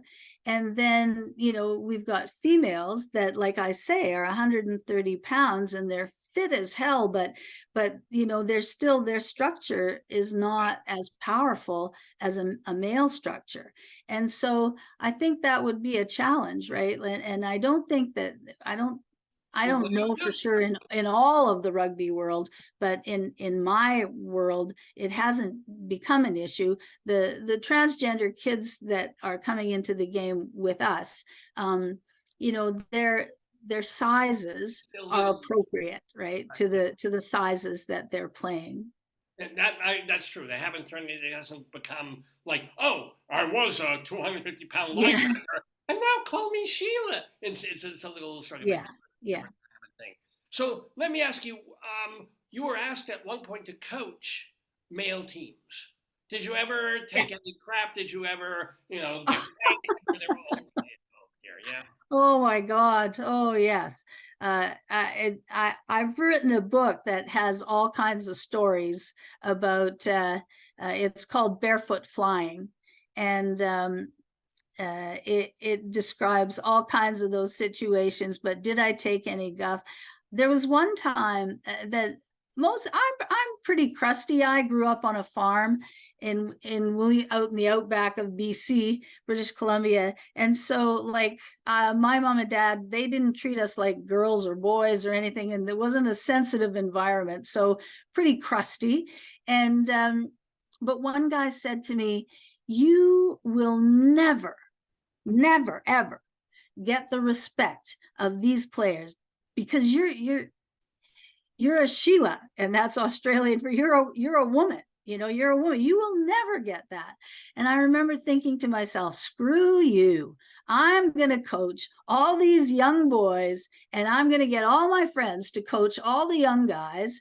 And pretty soon, young men growing up won't know the difference between a woman or a man, and they won't care. And so this BS about, you're not going to respect me because I'm a woman, that's just garbage. And so, but the cool part is that I looked at him and I said, yeah, well, too bad for you because I'm your coach now. And if you keep that up, you're benched. Oh, there you go. That's true power. It's like, walk softly and carry a big bench is essentially. Yeah. Yes. Carry a big bench. Now, the book, is it for children? Is it an adult book, or your history? It's an adult book. It just sort of it tells my story basically from how I got into rugby and all of my experiences in coaching and right up to, and it includes my philosophies of like, because I think we have to change how we coach just generally in the world. And because the way that authoritarian top-down coaching is just not relevant anymore. Like young people, they are consumers, right? And they are not buying. If you can't tell them, so if I tell you, Saul, I want you to go run down to the end of the field and then run back. In your day and my day, we would just do what we were told because that's how we were conditioned. Okay, I guess I'll go do that.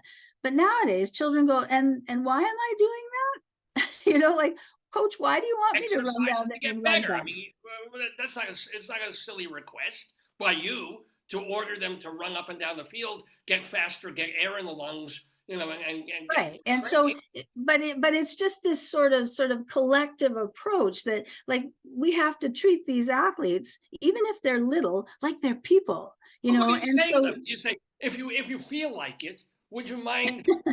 No, if you can walk a little, please walk a little bit faster, just to get. And then if you want to, you can keep going, go to the store, or you can come back.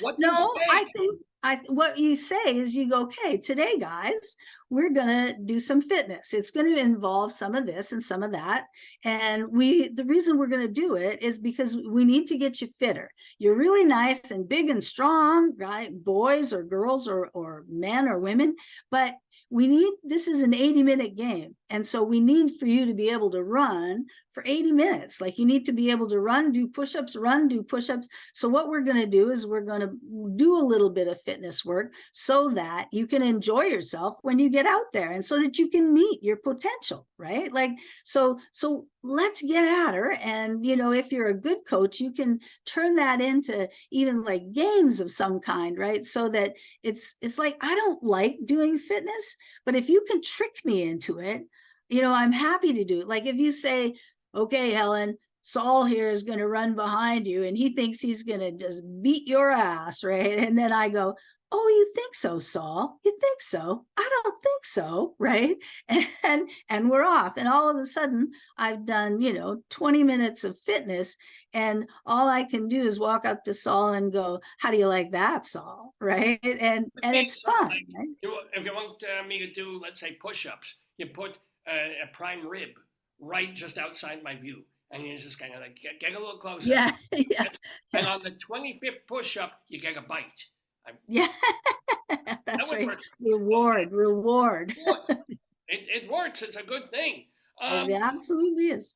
Now there's a sports writer in New York who was on this program many years ago, who writes all constantly and incessantly about how sports is going downhill, how it's been ruined by bad sportsmanship, by gambling, by everything. So you're probably on this same team of this idea of, you know, the showboating, the all about me thing, the dances in the end zone, the all of the, you know, and people who don't, you know, the guy gets on, you know, at the plate, hits something that he hopes is going to be a home run and starts like barely even jogging to first. And it's not a home run, and it gets a single, but it could have been an off the wall, you know, it could have been a double if he just hustled a little bit. Where are you on this whole sportsmanship thing? Well, I think that there are reasons people play. People play sports because they want to connect to begin with community, right? Like they want to be part of something, and they want to be challenged, right? Like they want to do something where they're going to be better at the end than they were at the beginning. They want to have a connection, right? So you need to engage them first. Like you need to get them engaged in what they're doing, and then they need to improve, right? And like they need to expand. So they need to be engaged, you know, they need to expand, and then they need to connect with the other people that they're playing with, right? And if you, the coach, are the person who is modeling respect and modeling hard work and modeling work ethic, like that's the thing, is that everybody's complaining that there's no work ethic, right? Well, there's no work ethic because they don't see the value, and they don't they don't care if you think they're good or not. So the coaching now, it needs to instill some sort of self-respect, right? Like you need to have self-respect in order to respect anything around you. And so that's what coaching can do, right? But if you just go out there and bark at them and just, you know, tell them to, you know, do things, and they're kind of looking at you like, why am I doing this? You got to be able to answer why. Well, I mean, the men in professional sports are doing this because they have a contract that pays them $15 million a year, which means they don't have to try, which means they probably would like to get lightly injured so that they can collect a paycheck and not even have to do anything. So I would disagree. I don't think that there is any athlete that steps on the court, on the field, on the ice, anywhere that wants to pooch. Like there's nobody who gets out there. You and I, if we're playing racquetball, we don't go on the court and say, how badly can I do? Right? It's just not our nature, right? So nobody goes out there trying to fail. And yet professional athletes, they do fail. And so what are you doing about that? This is, you know, they're paid so much to be at their best, and they just kind of like, you know, I'll make a basket catch instead of, you know, a real effort, yeah. You know. I don't think people, especially in professional sports, want to be seen as not trying, right? I'm sure that they're trying, but I think that there's other things that are going on, right? And maybe they shouldn't be paid that much money, and maybe they've lost their just love of what they're doing, right? And maybe they don't like where they are, right? Like if you, Saul, didn't work in a place, like if you weren't doing what you were doing, you might not be so funny. You might not be so engaged. You might not be so attracted, you know, to what you're doing. It's like attractive, damn it. Right, yes. No. But let me also ask you, who, if you could pick someone, who is the greatest female rugby player of all time, besides you? Who is the greatest workman? Huh?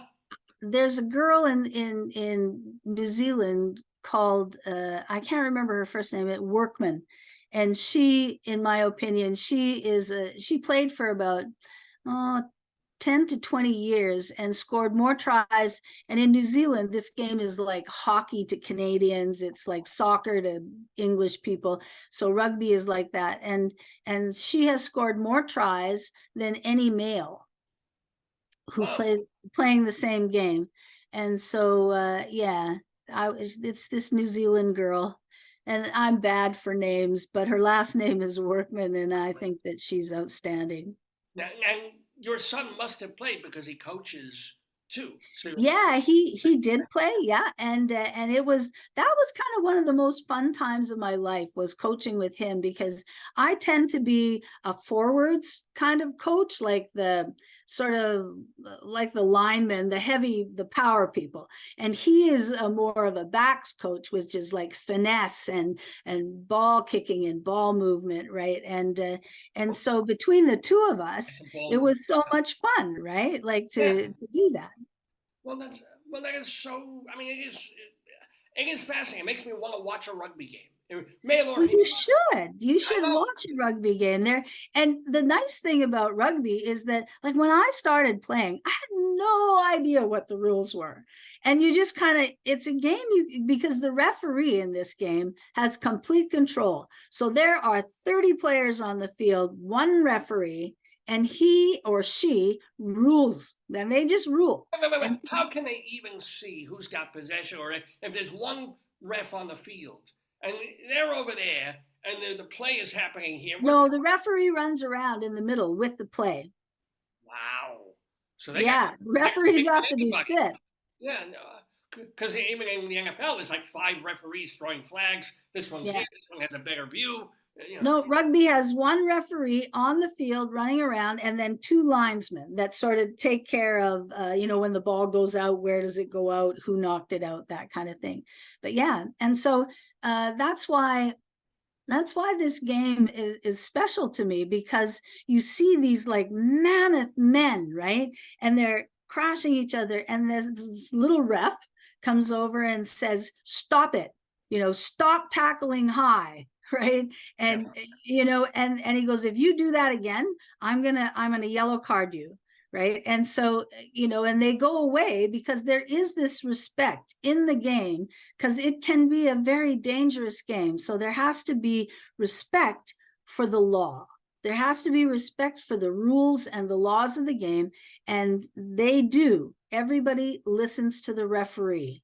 It's probably good that rugby isn't, with all due respect, that popular in America, because then it would be ruined like football, because nobody has any respect or baseball. But why do you think that rugby has not, quote unquote, caught on in a big way, either for watching TV or even children playing it? Because soccer, it's funny, soccer is hugely popular until you're 10 years old, and then everybody stops giving a shit, and then it's all about football and baseball and I think, well, first of all, rugby is more of a cultural game. Like there's a culture to rugby. There are traditions to the game, and it has grown up throughout the planet as clubs. Like that's where it starts. It isn't played a lot. Maybe now in high schools they play it a little bit, but it hasn't been a game that has been in the school system, and so therefore it gets sent down generation by generation in these clubs. And the clubs they're wonderful places, I think, because so for instance, my son traveled around the world, and you just go from club to club, and they invite you in, and you come in, and where do you want to play, and you become a member of these clubs. And you can, for parents, you can send your kids out, travel the world, and know that somebody's going to keep an eye on them, right? And the thing about clubs is it goes from little children to like 80-year-old guys, right? And there's old boys and everybody in between plays, right? And so there's this sort of familial kind of feel in these clubs. That doesn't always appeal to the North American sort of sports system. Where we want our home team, and it's basically like the players are here, and when they're traded away, they're evil or something. Maybe it's and the whole thing about rugby also is that so for instance, after a game is played, the players line up and they shake hands. And in the old days, you used to, you'd go buy your opposite number of beer, and you would have you'd have dinner, you would eat together and you would drink together, and that was how the game ended. and those traditions now in new times, they get a little watered down, but they are still there. Like there's a tradition of you shake hands with your opposite number, because both of you have survived this game, right? Like there's this understanding that it isn't just the opposition, it's the game itself that is challenging. And if you've both made it through and unscathed, right, then cheers. This is why I have been trying to institute for the pickleball team that I'm on, post-game orgies. I've been trying to get that going. Several pickleball, male and female, it's fine. Yeah. It's good. It's whatever you want. You take it off, you go all in a pile. You're not looking for that kind of ball. And you go crazy, drink Manischewitz, you pour it all over each other, and then you wake up the next morning, you don't even know where you were. That's a scary picture of old people with white bodies rolling around after a pickleball game. I don't know about that. I have a very interesting shul. But we have been talking, by the way, with Helen Wright, and it's spelled WRIGHT, right? So where can we get your book, Barefoot Flying? It's on Amazon. And I also have a podcast, a coaching podcast, and it's on Spotify. If you look on Spotify for Coaching Needs to Change, you'll find me there. And I have a website that's www.barefootflying.ca. Oh, because you're Canadian. You get yeah. That. And so it's BAREFOOTFLYING. So just Barefoot Flying is the book, and that's where my website is. And you can order the book on Amazon, and you can listen to my podcast on Spotify and also on that website. Actually, that does make for our final question together. It occurred to me while reading about you and stuff. Rugby, you are protected. You have, you wear. Do you have padding and stuff like that? You don't. It's just no, you don't. Well, are you barefoot? Sorry, are you barefoot? No, you have cleats. So please tell me, what does the title of your book refer to? Barefoot Flying is an experience that I had when I was a little kid. And it's when you're a child and you think that anything is possible for you, right?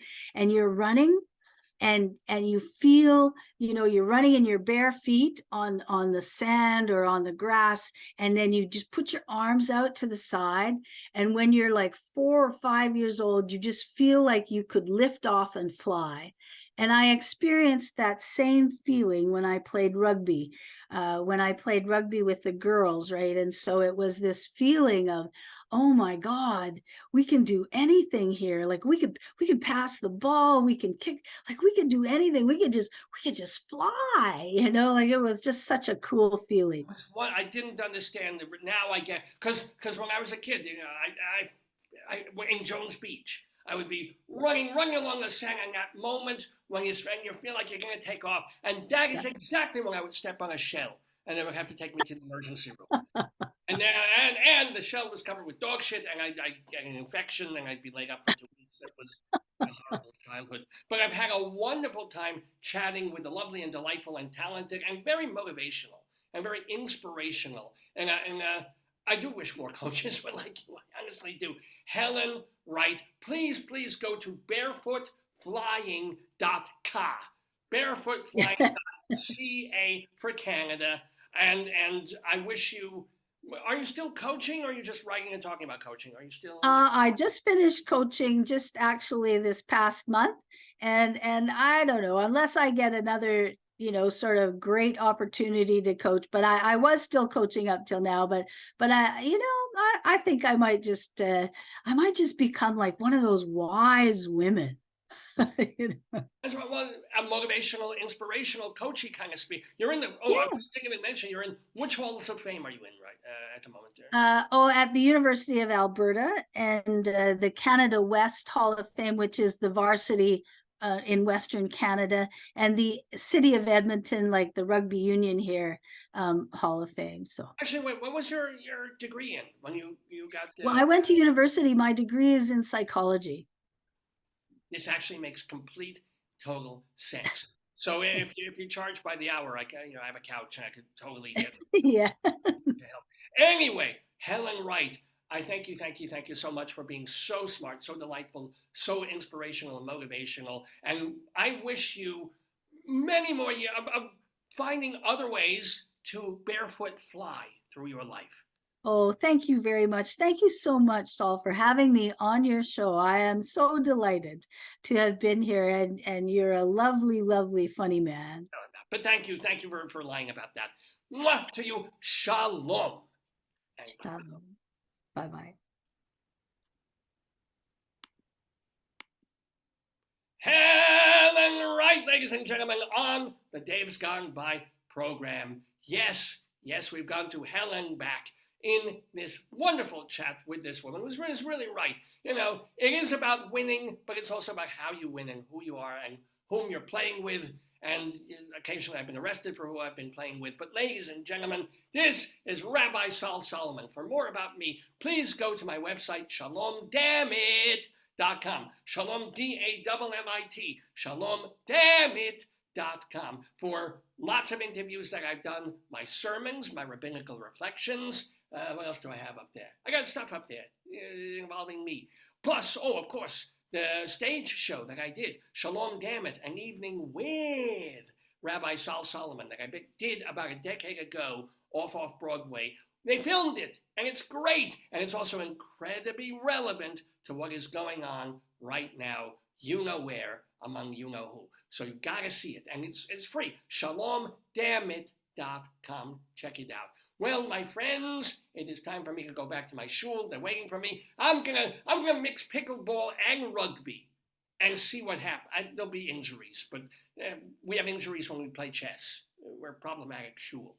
I wish you a very good weekend, and I'm gonna bring Dave back to continue the rest of the Dave's Gone By program. Shalom to you.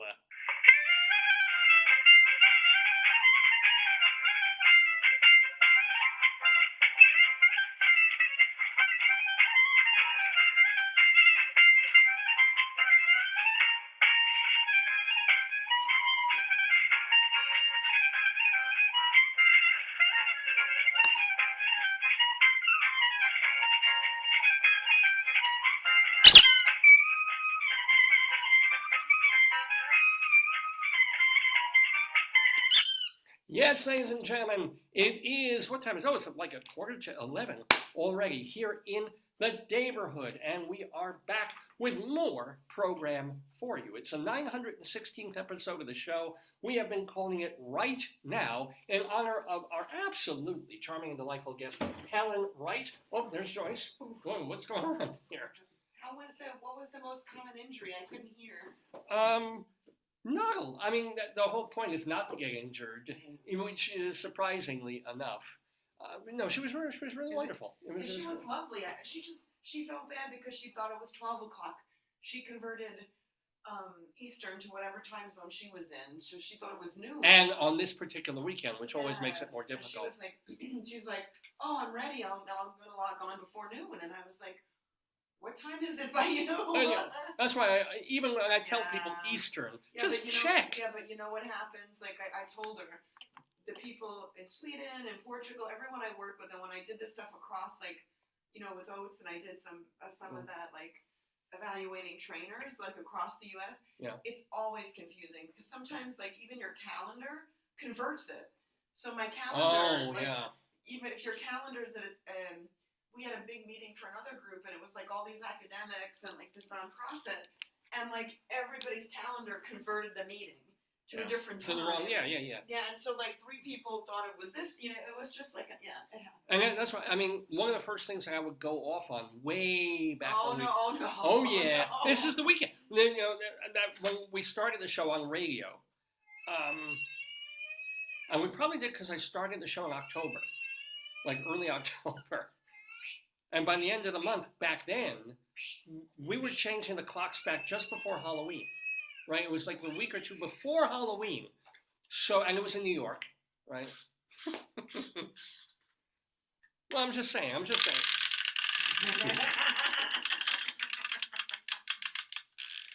young Rapoos and his dancing feet. I think it's 4 o'clock Sunday morning. Is what? The time zone, time change time. No, it's 2 o'clock in the 2 o'clock. You set the clock back, Eastern time anyway, and it's fall back. So we go. Wait, say it again. You do it when? 2 a.m. Oh, But we AM. do it the night before because who gets up at 2 a.m. to change the clock? You do it before you go to sleep, and you wake up and it's right. And your computers should do it for you. If you have a VCR, remember that? They would, back in the day, you used to have to reprogram your whole damn VCR, and anything you wanted to record that day was wrong because you programmed it wrong. It was why they went crazy during the changeover in the millennium. They were terrified, like the zeros would change.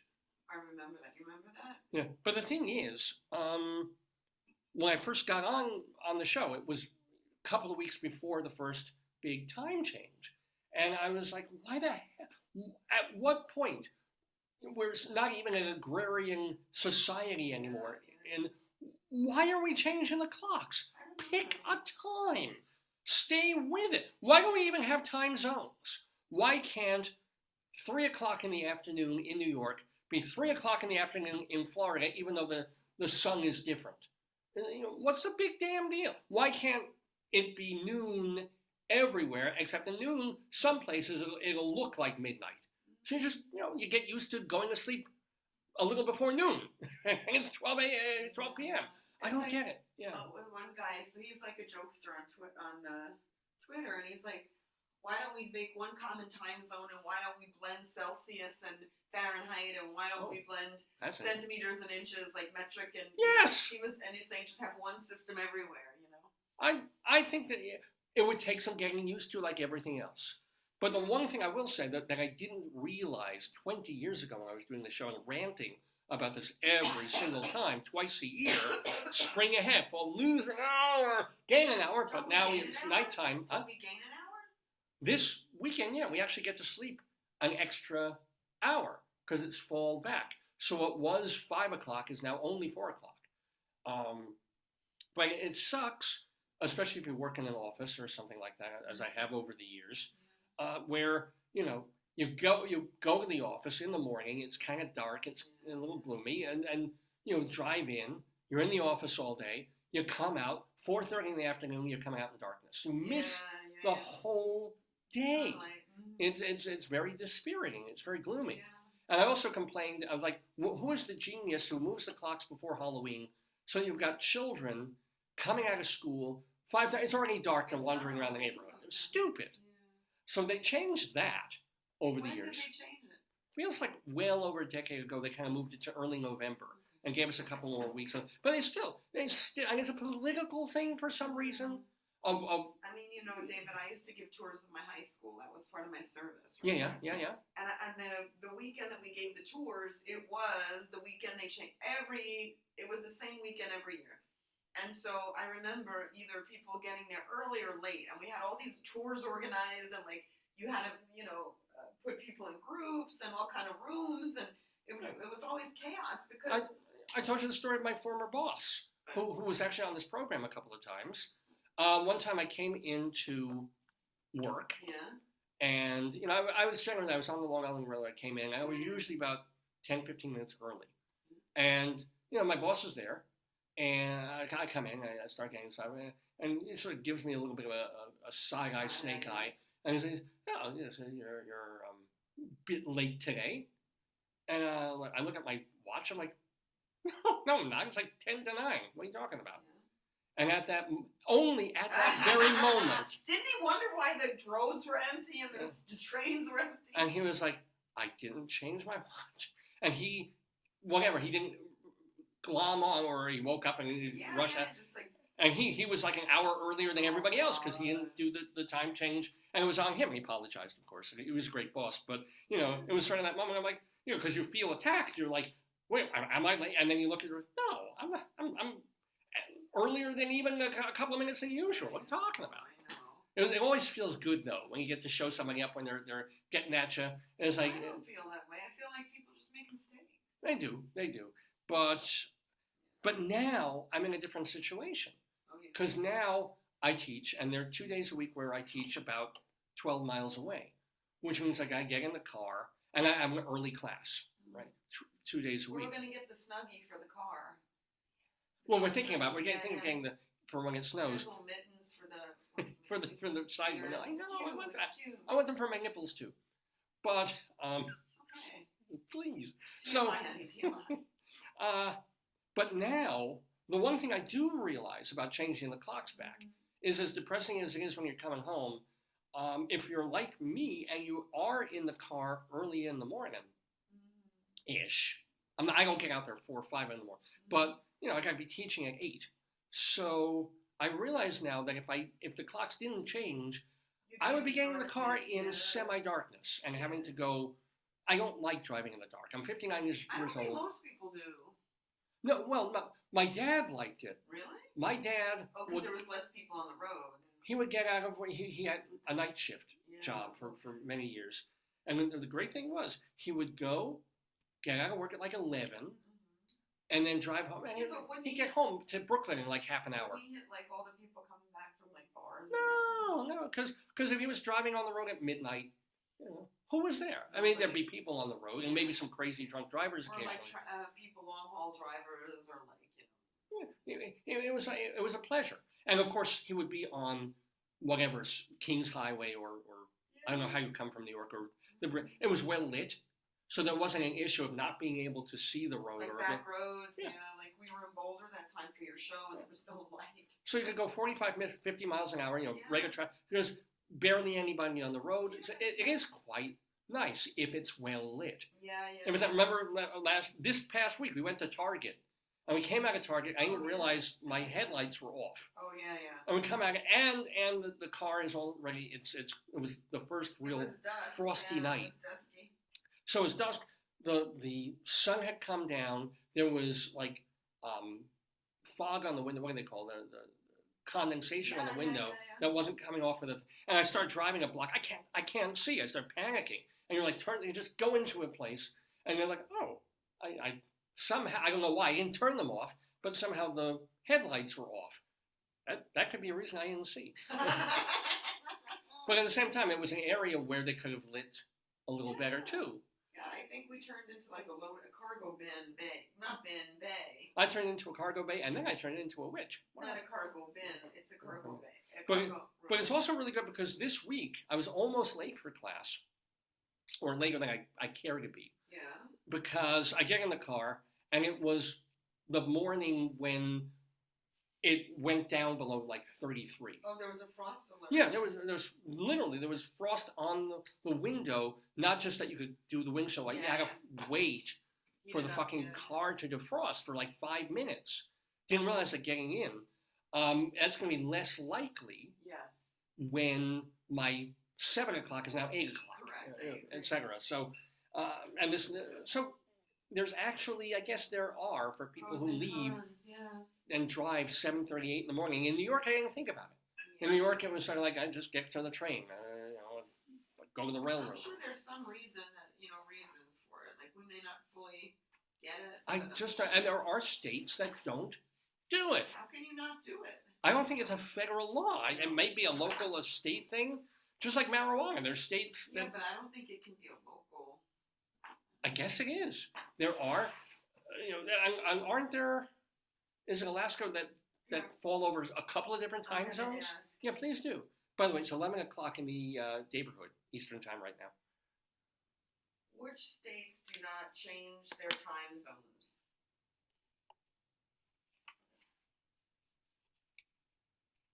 Opening date time. Mm-hmm.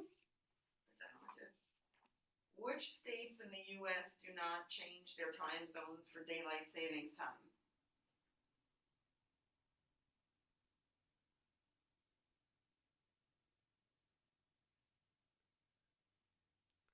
AI still needs work. Yes. It says, it looks like the results below are changing quickly. If this topic is new, check the source, come back later. It's giving me tips. 9 News. Where all 50, oh, here we go. Cool.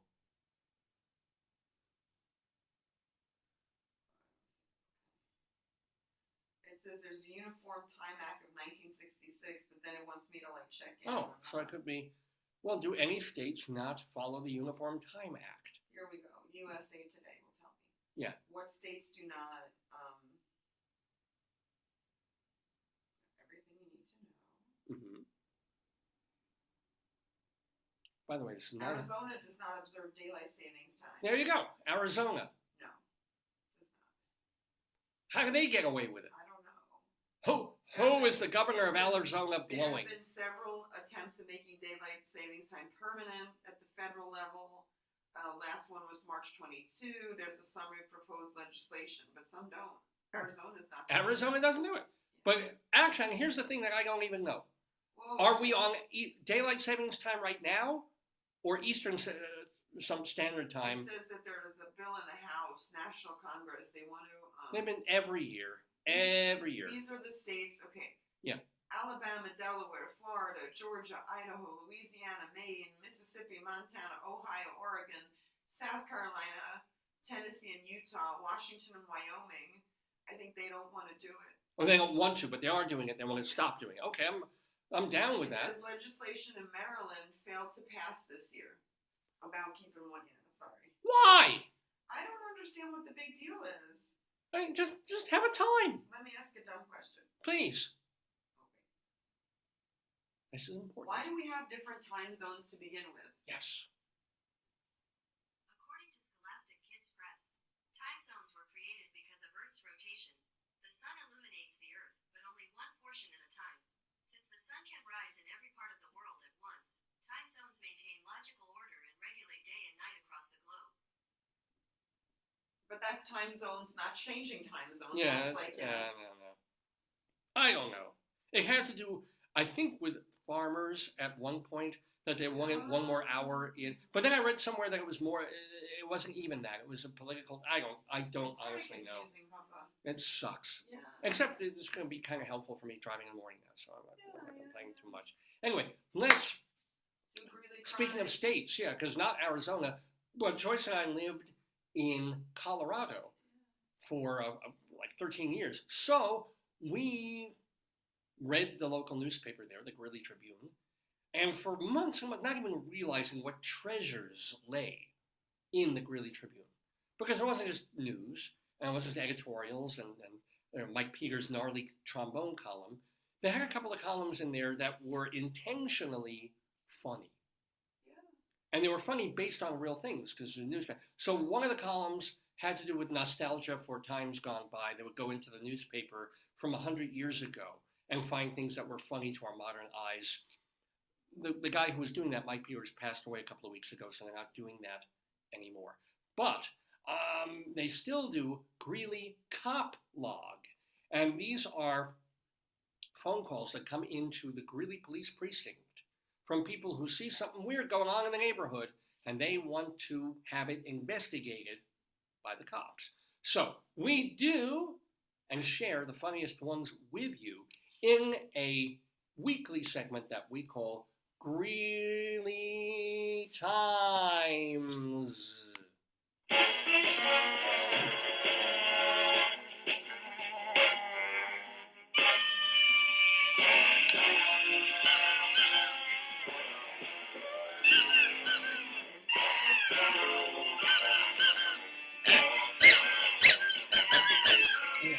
That's playing enough of that. Playing enough of that. Okay.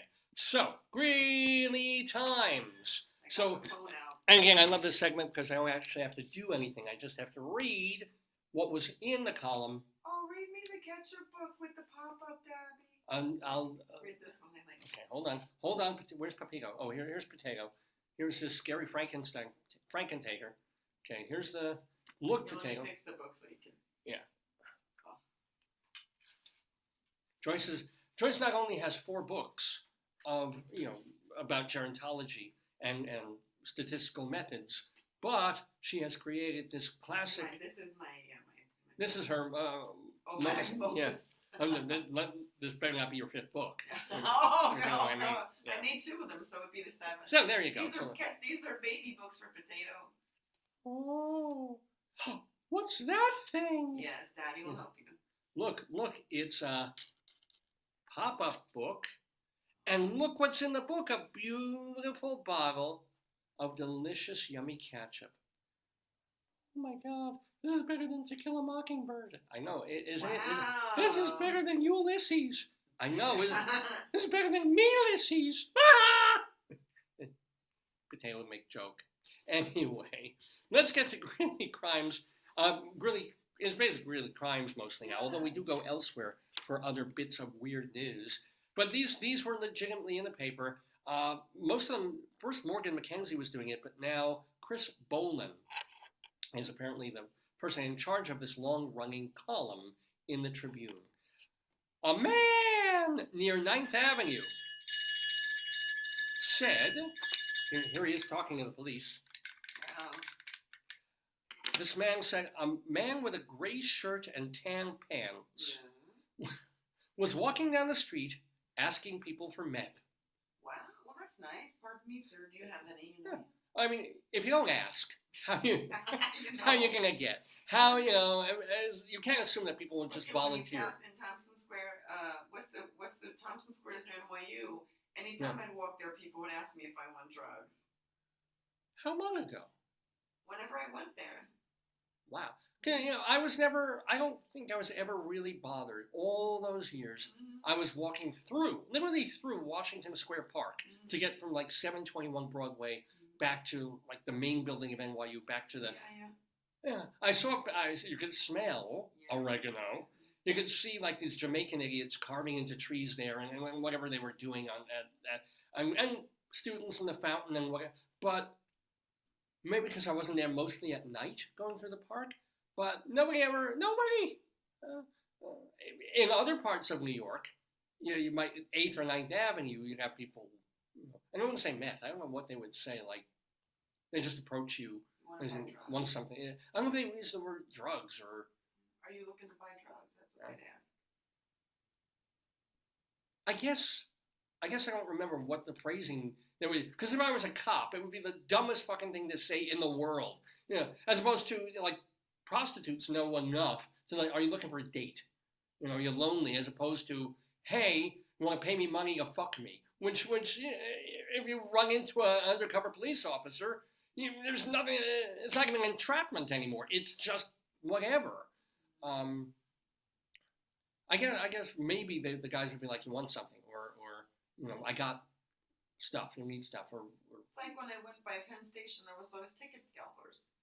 Yeah. Like, yo, do you want tickets for a concert? Yeah, it was open. It was brazen. I don't know if it was particularly illegal at that time. I don't know. So anyway, a caller near I-85 Oh God. reported people trying to hold a pickup truck on a trailer because it was falling. Oh my. How many people? How many dozens of people would have to be holding up a truck to make sure that it couldn't fall? I mean, it's like 4,000 pounds. Trucks are a ton. They're probably 8 to 10. Yeah. Hold a pickup truck on a trailer. Because this is unclear pronoun usage because it was falling. Did it mean the trailer or the truck? Yeah. No, I don't. If my student wrote this. Oh, you can't assume. Because when you assume, you make a schmuck of you and me. Anyway, a caller in Greeley.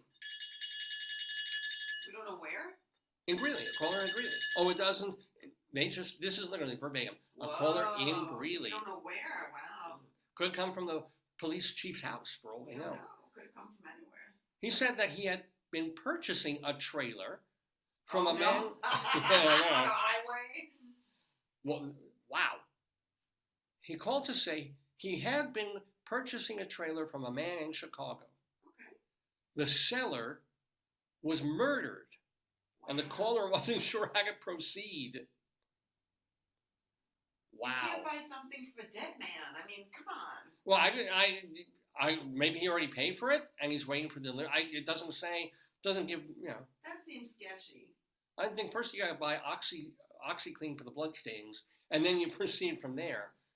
That's so weird. And how do you find out the man was as opposed to disappearing or not picking up the phone? Like a scam, like one of those scams, like you send money, you buy something, and then it's like we watch all the catfishing where they're like, oh, give me money for the plane ticket. Oh, I have the plane ticket. Oh, I was in a car accident. Or, oh, my grandma died. I can't go. Or, oh, like, I couldn't get, childcare. So it's like. Or you get there's the money, Polish yeah. one. Oh, I was going to come visit you, but I was murdered.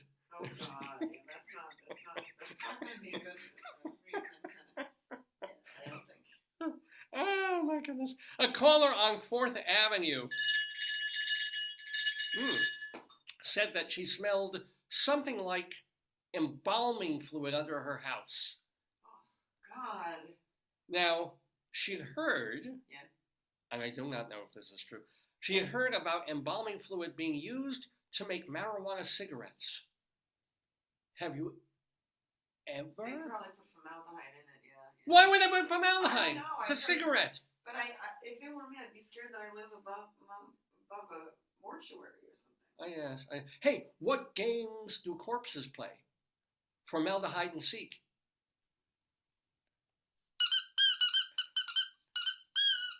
I just made that up. Off the top of my brain head there. My Alzheimer, can't remember anything brain head. I forgot what I'm doing. No, a caller on 11th Street requested that officers force her boyfriend to pay for her airplane ticket to go back to her home country. Wow. Buddy, pay the tickets. Sounds like it's worth it. You know what I'm saying? Just anyway. And a caller on 95th Avenue reported that, quote, a really dead raccoon had, quote, this is actually fantastic. He reported that a really dead raccoon had a get well soon balloon tied to it, and it needed to be picked up. That's genius, whoever did that. Imagine finding a mostly dead raccoon. You're to find it, but maybe it was dead and they wanted to locate it. I think that's clever. But I look, get well soon. And he's just got flies buzzing around it and tire tracks on its ass. It's like, oh my, I love that. I love that. A caller on 7th Street said that squatters were living in her shed and they were running power from her house. She said they threatened to burn her house down if she cut the power. Wow. I suggested she call IDF and let them take care of it. But political satire. A caller on 6th Avenue said this was spinning in circles in her front yard. Oh, a dog? No. A frisbee? No. A toy truck? No. A wombat? Getting closer. Raccoon? Even closer. A sick squirrel was spinning circles in her yard. How she would know it was sick? Maybe she took its temperature. She went out there with a baby thermometer. That could be. I do this all the time with Piggy. Or Rhino, excuse me, Rhino. You know, he's got, he makes it really easy to take his temperature with my tongue. Here. Oh, here we go. Here we go. Let's put some like 1980s gay disco music. Stop. Give me my thing back. I don't want him. I want my thing. Squeal like a pig. Oh yeah. Oh yeah. Oh, you love it. Oh, you want it. Stop it. Let's say your next story. That's how AIDS was started. Okay, let's do one more of these and then an elsewhere or two. A caller on 9th Avenue reported hearing a hissing sound in her apartment. Right? She didn't know whether it was either a snake or a hose that made the noise. Why would you have a hose in your apartment? Why would you have a snake in your apartment? But I guess Well, about a gas hose. Snake got in, but a hose? Well, we have a hose, the one that leads from the washing machine into the sink. Mm-hmm. We have a hose that goes outside. Yeah. In fact, we gotta get a tube. We have to get a tube and put it in the car when we pass the tube bending company. We gave you little tube men, but their batteries, they don't really work well, but we could get both of them. Oh, they don't work well with battery, but you could just kind of get them battery enough. Just enough. Yeah. Because I mentioned this like 2 weeks ago when we were on the air. There's a place I'll give you near the us picture, I'll give you the picture. where Joyce and I get coffee, and it's the weirdest strip mall ever because I don't there's think it's the strip mall. I think that What do you one call it? time it was There's, like industrial. yeah. And then they made it into commercial. but the commercial things that are there are really like incredibly incongruous. So there's a scented candle place that stinks up the block. You don't want the one with the ghost. The ghost. We can say, but no, find the one right Okay, now so for. you can do all these like Yeah, this. You yeah. got a bunch of them. And there's the Jeppy Nut I Company, think this is awesome. and right next to literally right next to the Jeppy Nut Company is. Oh, it's hard to. You have a lot of them. Try the next one. You got a lot of pictures. Yeah, I gotta hold it so that they can see it. Parking for Buchanan's Tube Bending Company Yeah, only. You got a lot of pictures. Keep going. It's tube bending, my friends. I could make. Well, let me make an animation for that for you. Oh, please do. That'd be great. I'll make an animation for you. And you can see me bending my tube there. But Oh. how do I get on this? A snake or because if I brought hose, I could actually do that picture near the sign for the tube bending company. And this makes me doubly sad that we had opportunities and never took them to get a picture of me in Ridgewood, Queens, near Force Tube Avenue. Because there's actually, it's like 2 blocks long. There is a street in Queens called Force Tube Avenue. And it's about, I don't know, because there was a factory there of forcing things in and out of tubes. And now we live near the Tube Bending Company. Wait till you see this animation. It's gonna rock. This is going to rock my absolute world. The Buchanan's Tube Bending Company. If you've ever had your tubes tied, you know just how helpful that can be. Here we go. Look at me doing tube mime.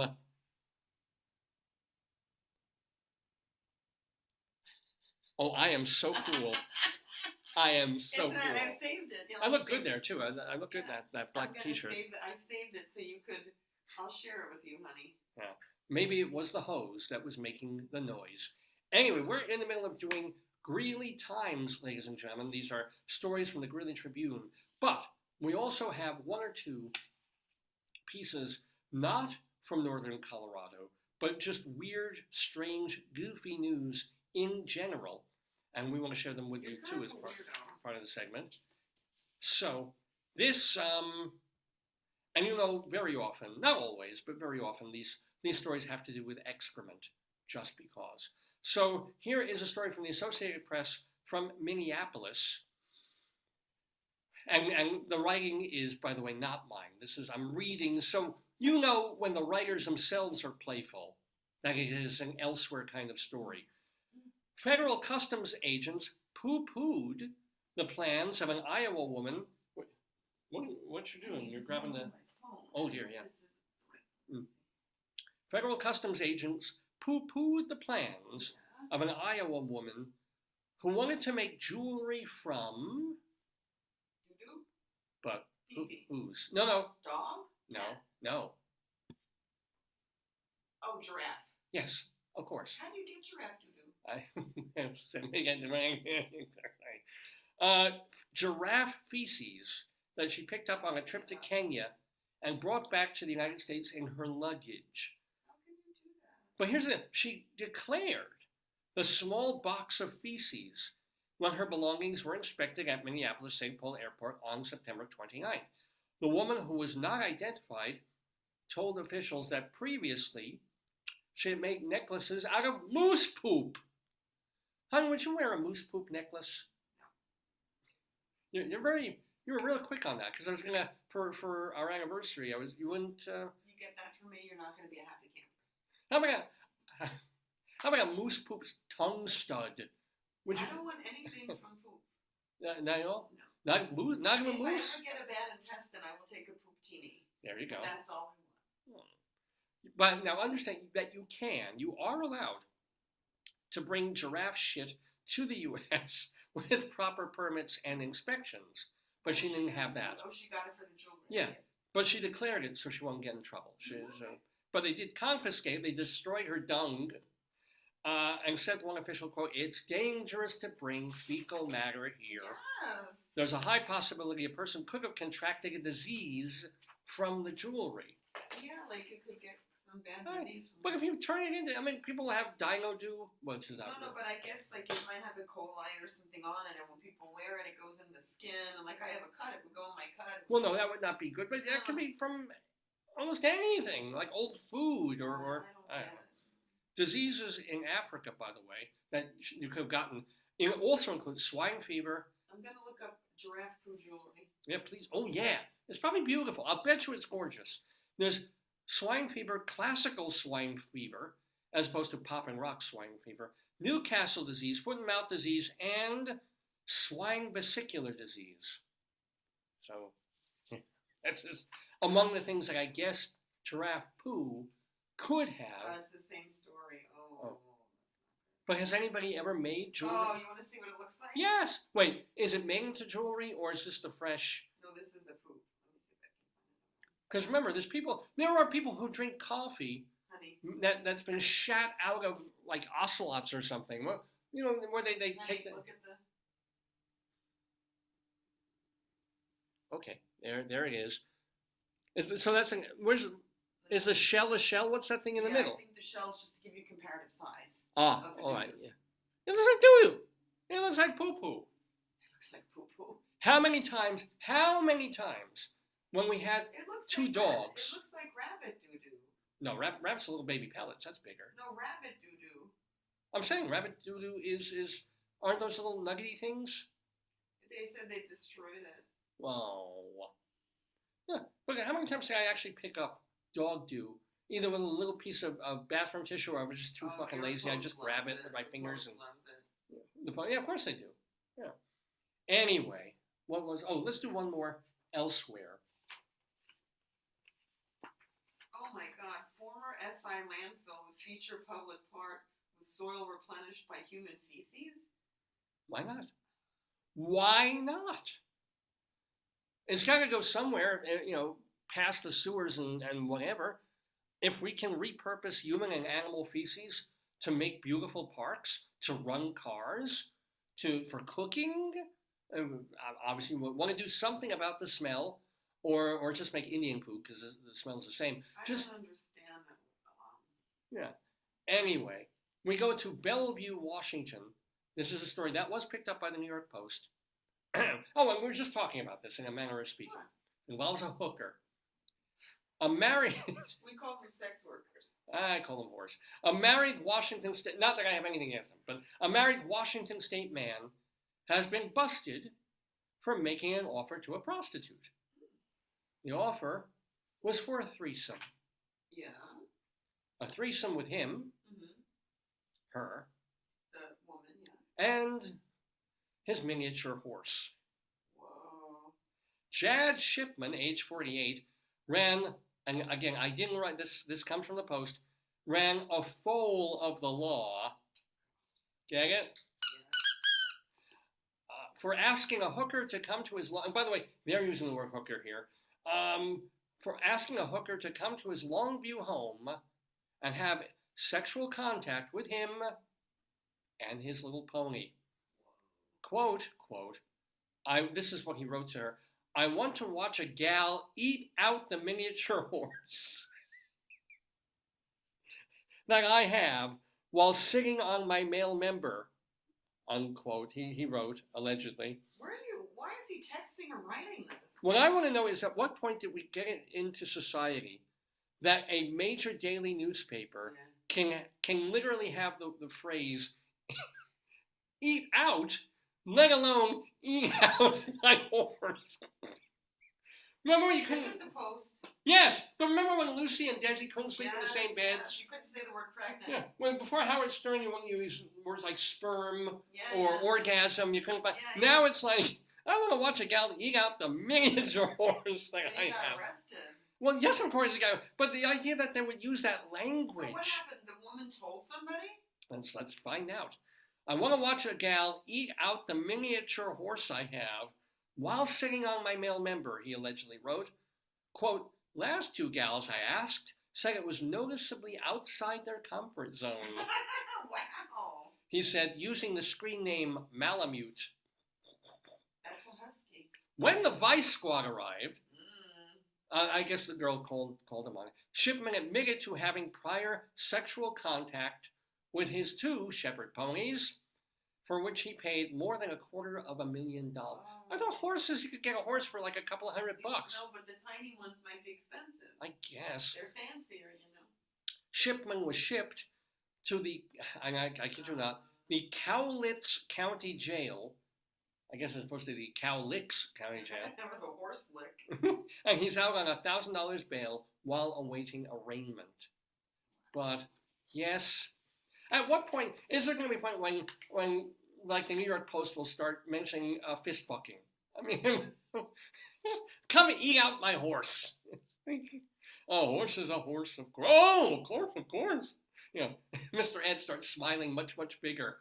And he isn't from the peanut butter. He's like, whoa. He's like, Fix his antlers. Stop that. Fix his antlers. Okay, his antlers are good now. Now can I lick his asshole? No. Are you sure? Anyway, you're watching Dave's Gone. I still don't know why you're watching this show, but you're watching Dave's Gone By with me, Dave Lefkowitz, my darling, adorable wife, Joyce, our sloth friend, our chicken buddy. Let's see if I can watch your eyes. Let's see if I remember how to do this, because it should go flying. Here we go. Flying chicken. Not really. Piggy. Wait here, let me do it. I'll do it. Potato. Try it again. Try chicken again. Well, here we go. Make sure he's gonna launch right. This is not good. Am I doing this right? It's like Let me show you. because his head is hanging. Put them like this, probably. Like maybe. Yeah, no, it's not as simple as it seems. If you put them here and go. Yeah, Here, I forgot, it was probably on the box. I'm gonna try it one more time. Wait.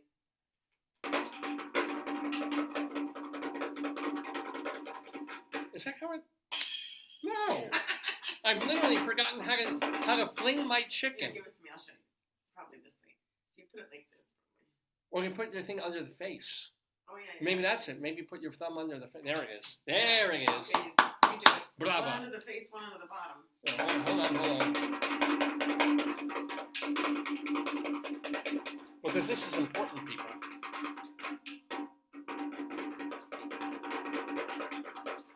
I gotta get my finger under the gullet. That'll be it. And then you pull back. Ready? All right, it works. All right. Hurrah! So you're watching Greeley Times. Let's do one or two more Greeley crimes, and then we'll move on with the rest of the show. Don't forget, we have our Colorado Limerick of the Damned coming at you in just a little bit. Also, the Friends of the Daverhood. What's the town? I want to look it up. What town? Colorado. Oh, it's Karval. So Oh, you can do that's right. the intro for Karval, Colorado. A caller at a supermarket. A caller at a supermarket on 47th Avenue said an intoxicated man was walking around with scissors in his pocket, ripping tags off of products. Whoa. I don't. Maybe, I think that's called an employee. Yeah. Or if you have scissors, why are you ripping tags? Wouldn't you snip them? Wouldn't you just go, instead of having to rip them off? I'm gonna sizz some tags. I got 24 shot Apparently pieces. there's Karval sandals. That's what it's telling me. It's Karval. Karval. Well, no, I'm not gonna tell you what it rhymes with because we have a poem all about Karval, Colorado coming up. So we're gonna tell you that in just a few minutes, actually. But let's do one more Greeley time. A caller on 13th Street said, this is cute, a pit bull and a schnauzer were in her yard again. Her husband had previously been bitten by the schnauzer. Ladies and gentlemen, and that, my friends, is Greeley Crimes and Old Times, or Greeley Times. I'm still going to call it that every time. For this Saturday, November 4th, 2023, on the 916th episode of Dave's Gone By. Mr. Horace Greeley was no fool. He was not. I'm sure that you'll agree with me that Greeley was no fool. What he is getting at is that Mr. Greeley was no fool. Yippee-i! Yippee-yi, yippee-yi, yippee-yi, yi-yi, yippee-yi, yippee-yi. Yes, ladies and gentlemen, it is not 11:30 a.m. Eastern Time here in the Daverhood. I want to remind you that if you want to contact me, davesgoneby@aol.com is still really the best way. You know, I got people that I'm trying to text on the phone. My text bounces back. They don't get it. It's blocked. I'm blocking accidentally. They're blocked. Email davesgoneby@aol.com. I read everything that I get. I don't necessarily have the time or energy to respond, but I appreciate whatever you send. Any jokes, any comments, any There's thoughts not about the lot show. about it. A lot about what, Karval? Somebody No. asks us that Wait, save it for really?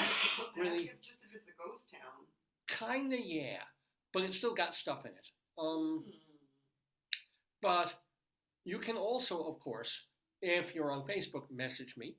Dave's Gone By is the Facebook page. Or if you want to post something, you can post under a show that has already played or is currently playing. You can literally type right now on the Facebook page. I'm just not reading it because I'm coming to you on a Zoom feed that Facebook is picking up. But I will read it later. And I'm getting every week one or two wonderful messages from Asian women who think that, you know, I'm really interesting. Oh, good. And the thing is, I realize it's not even, it's spam, but it's this weird kind of influencer spam.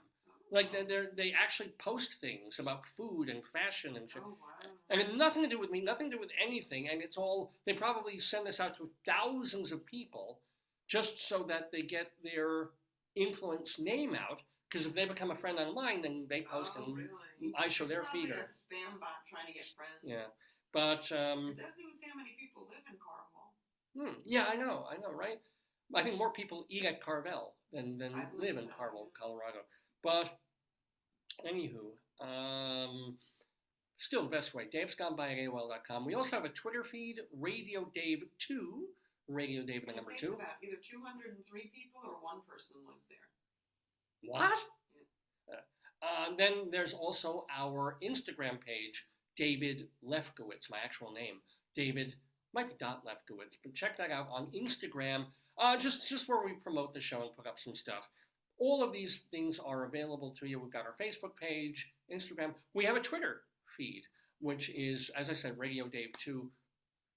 Lots of different ways to keep up with Dave's Gone By. Still, the best way is to go to our homepage, davesgoneby.com, and of course, check out our Facebook page that you are watching right now. So, what else do I want to tell you? I want to tell you that we have, as Joyce is saying, our Colorado Limerick of the Damned coming up for Karval. But before we get to it, let's talk about people who've been in the Daverhood.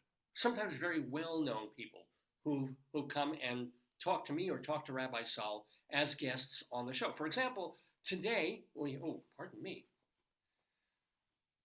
Excuse me. We had a Hall of Fame rugby coach named Helen Wright, who was absolutely charming and interesting, with great stories to tell and quite a wonderful life to talk about in the sport.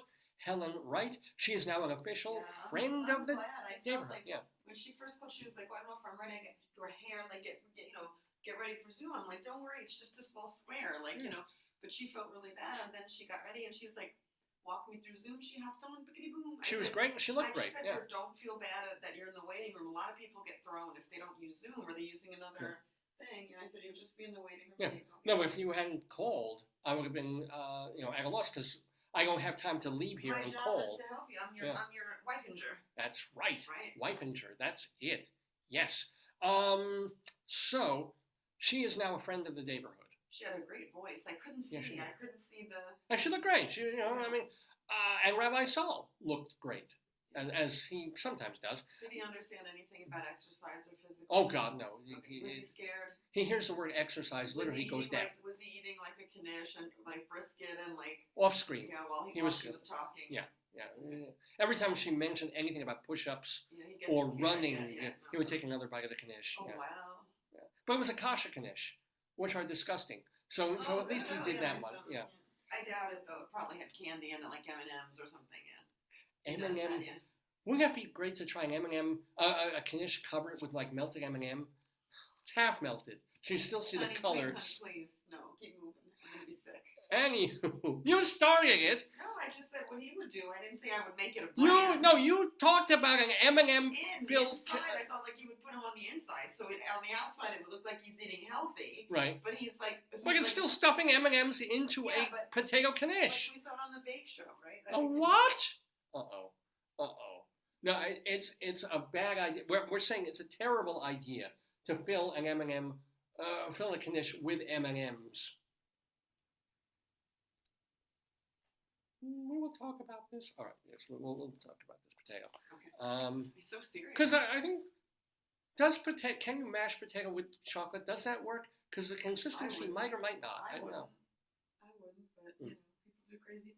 Well, anyway, Rabbi Sol is, of course, a great friend of the Daverhood. He was on our very first episode, literally back in 2002. So find out all about him at shalomdammit.com, shalomdammit.com, and he has his own Facebook page, Sol Solomon, his Twitter feed at Rabbi Sol Solomon, and I think he has an Instagram page, but I just don't remember what it's called. But check him out.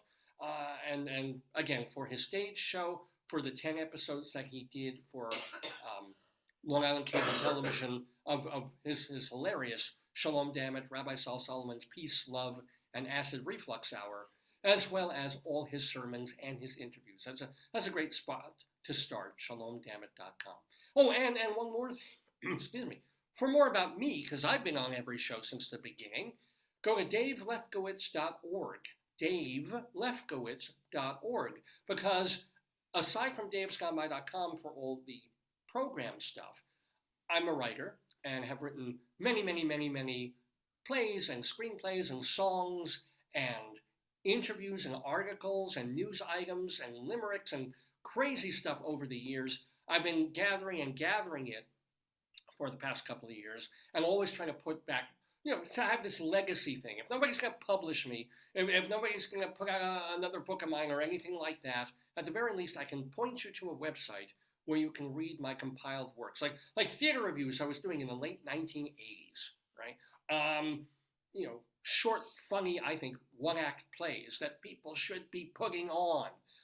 Some of my longer plays, and many of the songs I was writing for years when I was in bands like the Fishheads and the Moist Sheep and even beyond then. So if you want to read my lyrics, if you want to read me and my essays and things like that, davelefkowitz.org. Okay, that's a lot of information at you, but let me get back to the friends of the Daverhood who aren't me. These are people who've appeared on the program in months or years past. We consider them friends and family. What are they up to?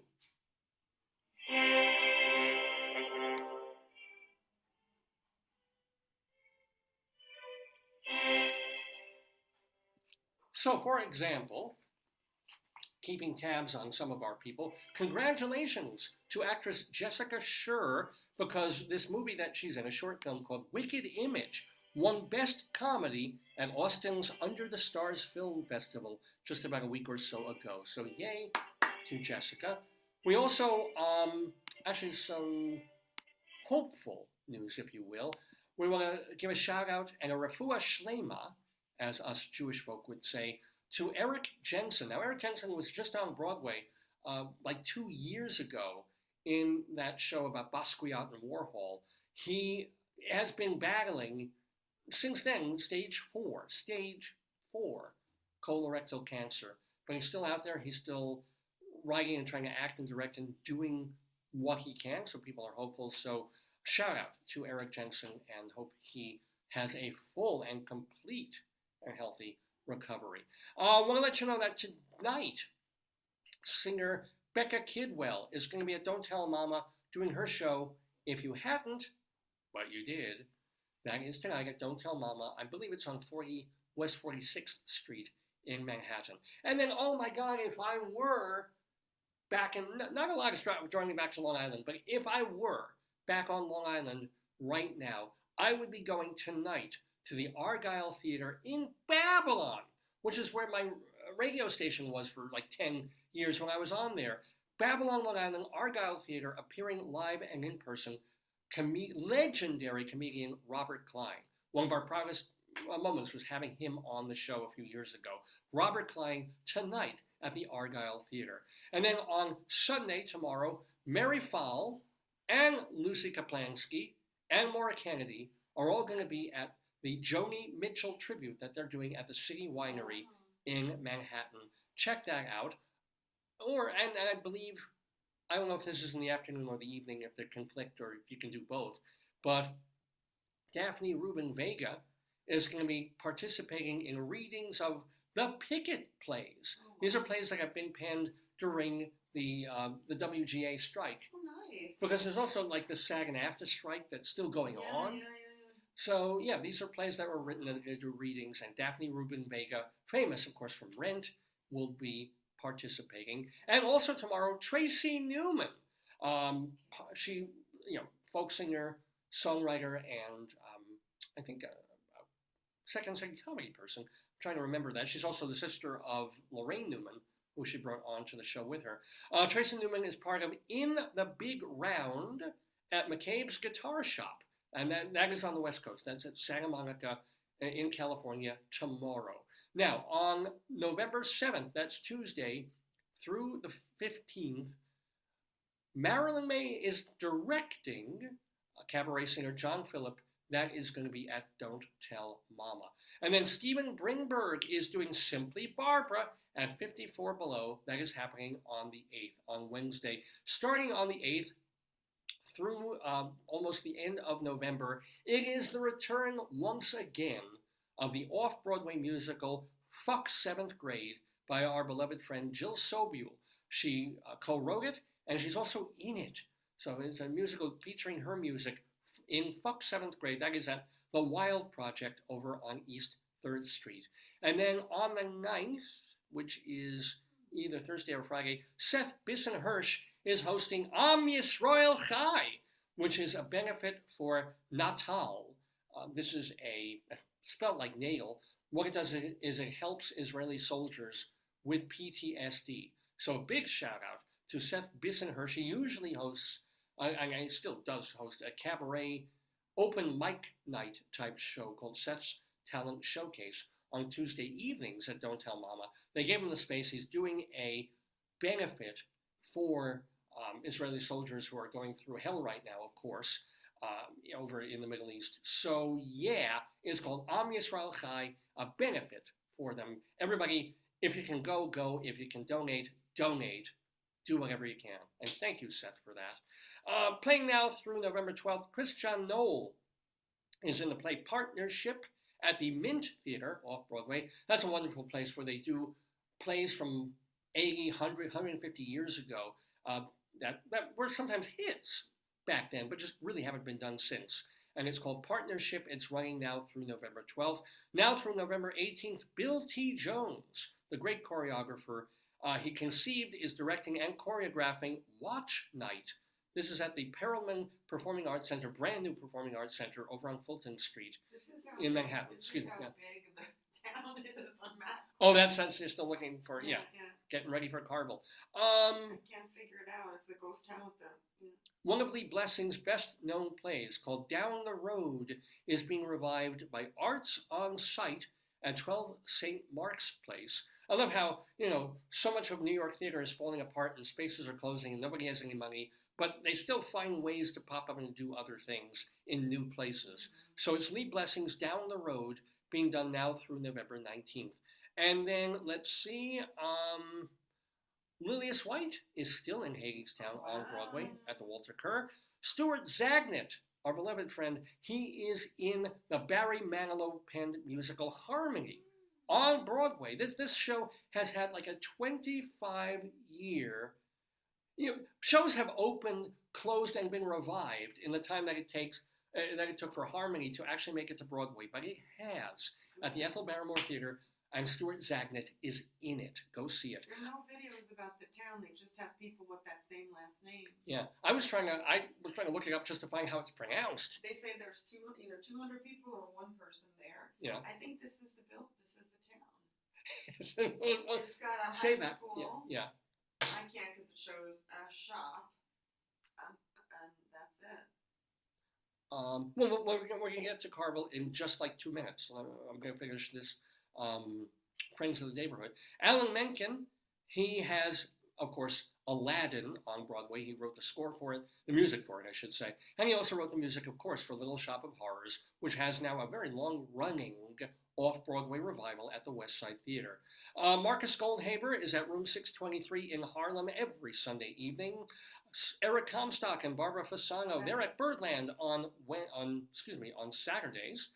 Vince Stradano and the Nighthawks are at Birdland on Monday evenings, 2 shows, and Jim Caruso's Cast Party every Monday night at Birdland. Go to birdlandjazz.com for tickets to all of these events.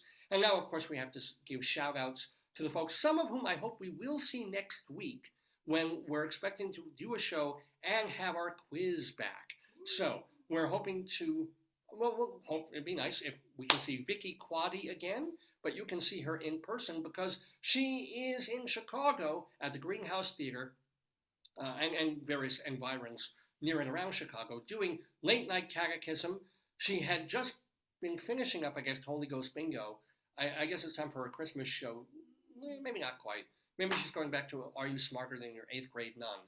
But look for Vicky Quaggy and nunsforfun.com. Nunsforfun.com. Also a shout out to Leslie Hoban Blake, who co-hosts the theater review show 2 on the Aisle with our friend Charlie Gross, and to David Sheward, who writes for theaterlife.com, culturaldaily.com, and totaltheater.com, reviewing current theater on and off Broadway. He also has a blog called The David Desk. And those, my friends, are the friends of the Daverhood.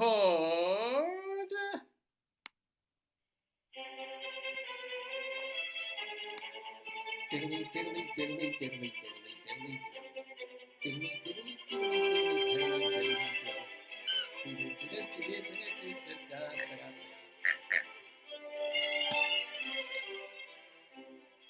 Yes, ladies and gentlemen, so we've done so much today on this 916th episode of the show. We've had a visit from Helen Wright, the rugby player and coach, and talked about her book, Barefoot Flying. And by the way, her website is barefootflying.ca. We've had Rabbi Sol Solomon in to talk to her. We have done, Greeley Times and some elsewheres as part of that. We have talked about my bunions and done Bunion Watch on the show. We talked about the Alzheimer's walk, about changing the clocks. So much excitement here on this November 4th, 2023. Are we pooped? Are we exhausted? Is there room or time for anything else? Oh yes, my friends. Oh yes, there is. Because it's time for us to go back to Colorado for culture.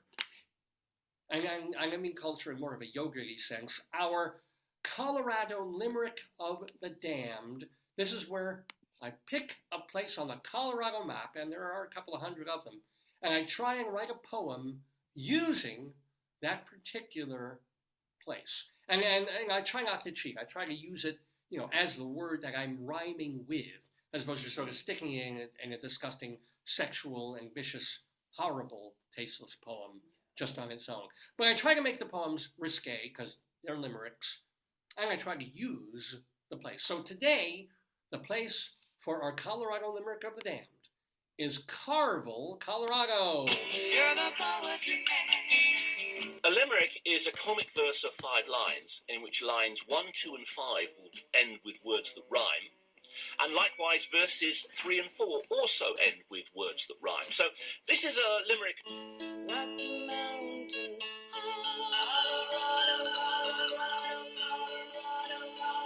Yes, Colorado, indeed. We go for our Limerick of the Damned. Now, Joyce, you've been looking up and finding There's nothing. Karval. They just said it's a ghost town. They have wildlife. You know? There's snow there, and it's either one person or 213 people. Yeah. They have a primary school and a post office. They have a primary. There's all these towns that have nothing, like Brush, this disgusting, hateful Brush, Colorado, which wouldn't hire me for a job. It's like they have fucking nothing. They had one thrift store, and all the other stores bombed out and empty, nothing to do, nowhere, and they have this big giant school. I just don't. Where do the people come from? Maybe the schools were built before the town lost. Yeah, but this wasn't like a one-room schoolhouse. This was an actual, like, legitimate high school. And like, where are these people? Are they from different surrounding Or towns? maybe they live there, but they shop other places. They must. They must. Oh, and they had one diner that was already closed by the time I got there. But closed at like 1:30 in the afternoon. Or maybe there was another side of town that I just didn't see. Remember when we would go through? Yeah. Where was Bruce's bar?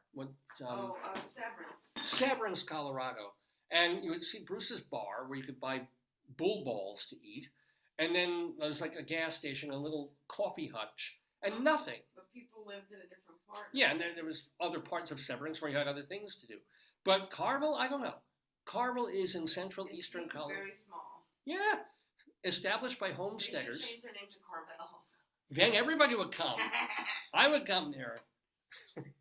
And they should have as their statue like a Fudgy the whale, Yes, like in that'd the, be awesome. in the front of the town. Ice cream cones. Like you come in and you get a free ice cream cone. Cookie puss, and you have a frog jumping into the puss, and then that would be excellent.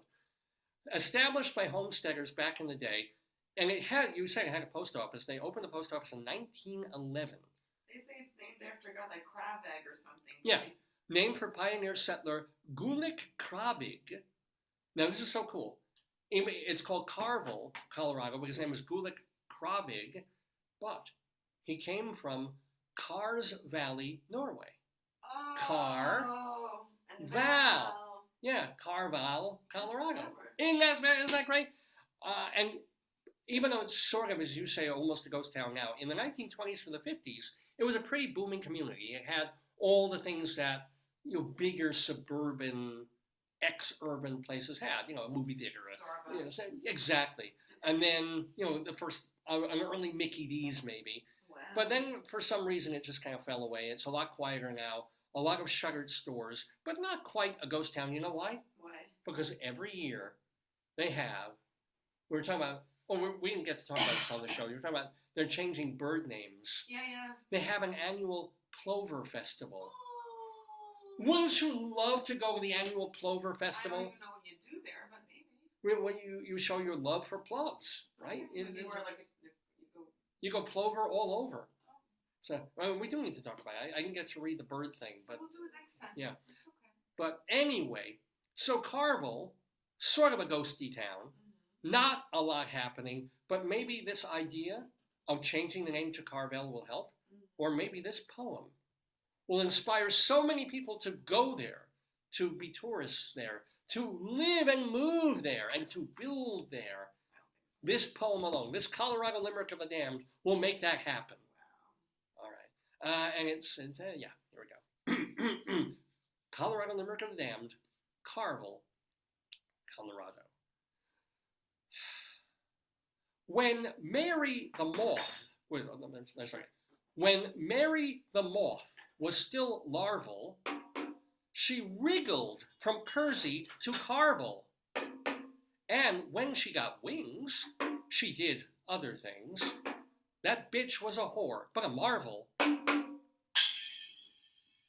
Please send your comments, opinions, and everything else to davesgoneby@aol.com, or you can message me right here on this Facebook page. But davesgoneby@aol.com is the real best way to reach me. Also follow me on Instagram, David Lefkowitz. Follow me on Twitter, or X now, which is Radio Dave 2. On this Facebook page, of course, we also have a YouTube page, which is Dave's Gone By. We have almost all of our archives also on YouTube. I didn't get to mention this. Just there's a few of them over the years because of copyright issues with recorded material. We've been muted, or we don't play in Saudi Arabia and Chad and Norway. are blocking us because of some sort of copyright issue. Who the hell knows? So, best place, of course, for the archives, davesgoneby.com and archive.org, the Dave's Gone By channel. So yeah, so there you have it. There we've got it.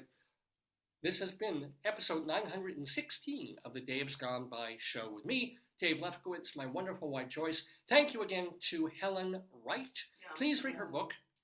I want to see that up. I'm going to Google. Yeah. I'm just going to find it on your websites. I want to see it. Sure, Barefoot Flying. Barefoot Flying is the name of the book. Barefootflying.ca is the name of her official website. You can also see her on LinkedIn. You have to. Yeah. I'm sorry. No, CA is for Canada. Barefootflying.ca. Okay, that's what you're saying. What else? And thank you to Rabbi Sol Solomon also for being with us on this fine, chilly, brisk, but nice Maryland morning. Oh, look, it's such a. Oh, Well- she looks great. Well, she looked great on the screen here. Yeah. Yeah. Yeah. She was so nice. She was really, really cool. So what else? What else do I have to tell you? We can talk about. Apparently, there's a movement to change certain bird names because they're offensive. Don't tell people ahead Yeah. of time. Then you gotta. Well, I want them to salivate with the excitement of next week's Dave's Gone By, which is going to be episode 917. And also take off these pumpkins because we made these for the Halloween thing. Although we didn't do a Halloween episode of the show this year, so we'll get these off. Oh yeah, well it's still nice. We're going to leave Melvin G. Mintz on the wall for a bit because he's Melvin G. Mintz, all hail. And a little kiss for the Lubavitcher Rebbe, even though I'm not remotely religious or Hasidic or anything. But at the very least, these are good times to have them on the wall. And I think you know why. Anyway, have a fine week. Enjoy your early November. Go listen to the new Beatles song. It's actually good. Oh, you want me to get it? Okay, we can't. No. We can talk about it, but Yeah. you know, we'll They have said to. Yoko gave the tapes. I read that. Oh, the tape was from me because it was Yoko based. provided the audio tapes, the original audio tapes from John. That is nice. Yeah, which is surprising. Well, no, she's been pretty good about things like for years. She hasn't. She's been all right about that sort of thing. Especially considering the way they treated her back in the day. But she was also like a tick on the ass of genius for when they were recording things like the White Album and Let It Be. Even though she has her own special genius and has made some great music, honestly. But Nobody likes it when the lead singer gets a girl. Well, or brings the girl to every rehearsal. She just doesn't. She didn't belong in that unit. Then that's not her. That's him. We should have. Yeah. Well, the other guy should have said, John, we know you love her, Yeah. and you're spending every second with her. It's important to you that you're with her, but when we do this, she has to be. Yeah. When we're the Beatles. Yeah. Paul was married at that point. It was Jane Asher. Yeah. Ringo was probably getting girls up the wazoo. I mean, I know. You meet them while you bring in the studio. Hey, here's the girl I'm fucking. Everybody shake her hand, and then see you later, honey. And then out the door. No, that's the one thing that I missed from the video, though. The one thing, What? because we watched the official video for, is it Now and Then or Then and Now? Is the name Here of and now, I think, isn't it? yeah, Then and Now, or what I'll is it? look Yeah. up. I'll look it up. You give the story. But there's an official video for the I swear to God, brand new Beatles song. Really is, in a way. And the video is a very touching video because they have imagery. It's Now all and then, done. Now and then. Now and Then. It's Paul singing now, occasionally Ringo playing drums now, but a lot of footage also mixing from the Beatles back in the day. It would have been nice if they had just a moment or two with George Martin. It says it's a song released on November 2nd, dubbed the last Beatles song. It Yeah. appeared on side A, paired with a new remix of the band's Love Me Do. Wow. And it said who wrote it? It said Lennon, McCartney, and Harrison. They don't give Ringo credit? No. All right. Well, Lennon, McCartney, and Harrison. Because I read somewhere that the nascent of they were working on it like 30 years ago. They were thinking of bringing it out when they were doing the anthology series, and also there was the Yeah, it the big says here, documentary about Now them. and Then is one of the 4 songs from a Lennon demo cassette provided by Yoko Ono and given to Paul McCartney Wow. in '94 with a handwritten title for Paul. Wow. The remaining Beatles finished Lennon's demos for Free as a Bird and Real Love for the anthology released in '95. Right, and those were released, and they were pretty good. Free as a Bird, I wish it had a faster tempo. I thought it was a pretty good song. And Real Love is nice. I mean, they were nice songs. It was a good legacy for them as their last, stuff totally done together as a unit. But in some insane AI way, and as much as I hate AI as an English teacher, they've created a really nice song. They've done it with like Natalie Cole singing with Nat King Cole, Right. and they've brought they've done things like that in the past, but not to this high level. Not to the. I mean, and now it's going to be. I mean, now that the Beatles have done this, God knows what is going to be out there. I know, crazy, huh? But it's funny when I first heard the song, and I didn't watch the video, I didn't read about it. I just heard it first. I thought it sounded to me like a Paul McCartney song. Oh, interesting. From like the Pipes of Peace era. But he probably era. had a big, Yeah, but I remember hearing when you played the demo tape. Beforehand, you were listening to the demo tape a little bit. I was like, shit, it's a John song. Because you hear John singing just at the piano, the unfinished part of it that they created. And if you haven't heard it, you're in for a really pleasant surprise. I gotta say, I listened to it like 4 times yesterday, and I still couldn't remember the thing. So it doesn't have that automatic kind of, but it's pretty. Because I think we're also fascinated with the mode of it. It has other, things that we're looking at. And this idea of kind of bringing Lennon's voice back. Yeah. It's not as if there wasn't a ton of shit released in the years after he was dead, and then work tapes and basement tapes and things like that. But still, that they all in some, and they got a Harrison guitar part.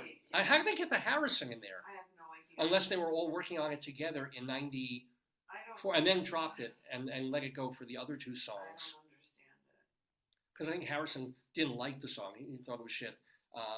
So he worked on it a bit, but it was like, meh. Gave it up. Yeah, but I think he's wrong. I think this is, and there's a funny cartoon out there now, or a meme thing, where 2 people are walking by a record store, and there's like the old couple, and they're like, what year is this? Because on the record store, it's like, new Beatles song, new Rolling Stones album. What year? Brand new from the Rolling Stones. Ozzy Osbourne tour. Yeah. Not to mention there was a Dylan album out a year and a half ago. Like, I'm not complaining. I think that's absolutely fantastic. But it's what is it? What not anachronistic? Is that you don't know what? What year? I mean, the Beatles thing is very different from the Stones, who actually got to without Charlie, but but the remaining Stones got together to do what they're doing. I'm like, maybe the Moist Sheep will come back. I don't think you would like that. I wouldn't mind, but do it. What power do I have? Nothing. No, you got nothing. You got no control over me. All I want is my tea later. We'll go out and get a tea. I don't want takeout food today because we ate a lot yesterday. But just maybe we get a tea. We can do it. Let's do it. Because I want to get out, come back, and then I have papers to grade, and then after that I have papers to grade. And when I done, can I have your phone? I want to see if you have a discount on a printer thing. I have my phone. Oh, you do, yeah. Oh. I gave it to you when I called the lady. Right, but I don't have it. So I don't know where it is now. You might have to call me to find it. No, anyway, let me finish the show. You've been watching the 916th episode, not the 91st, the 916th episode of The Dave's Gone By, Facebookio, Podcastio, Programmio of the stream. Go to davesgoneby.com to hear the show then and now, or now and then. I messed up the Beatles title. Oh well.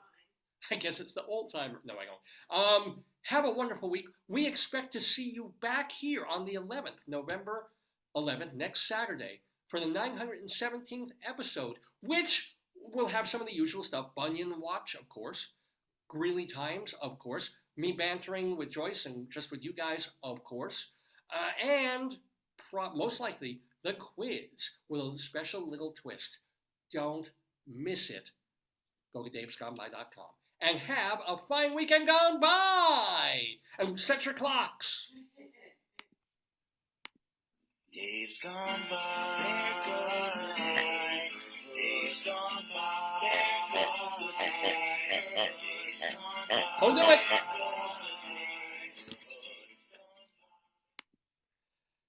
Hang on, Bob.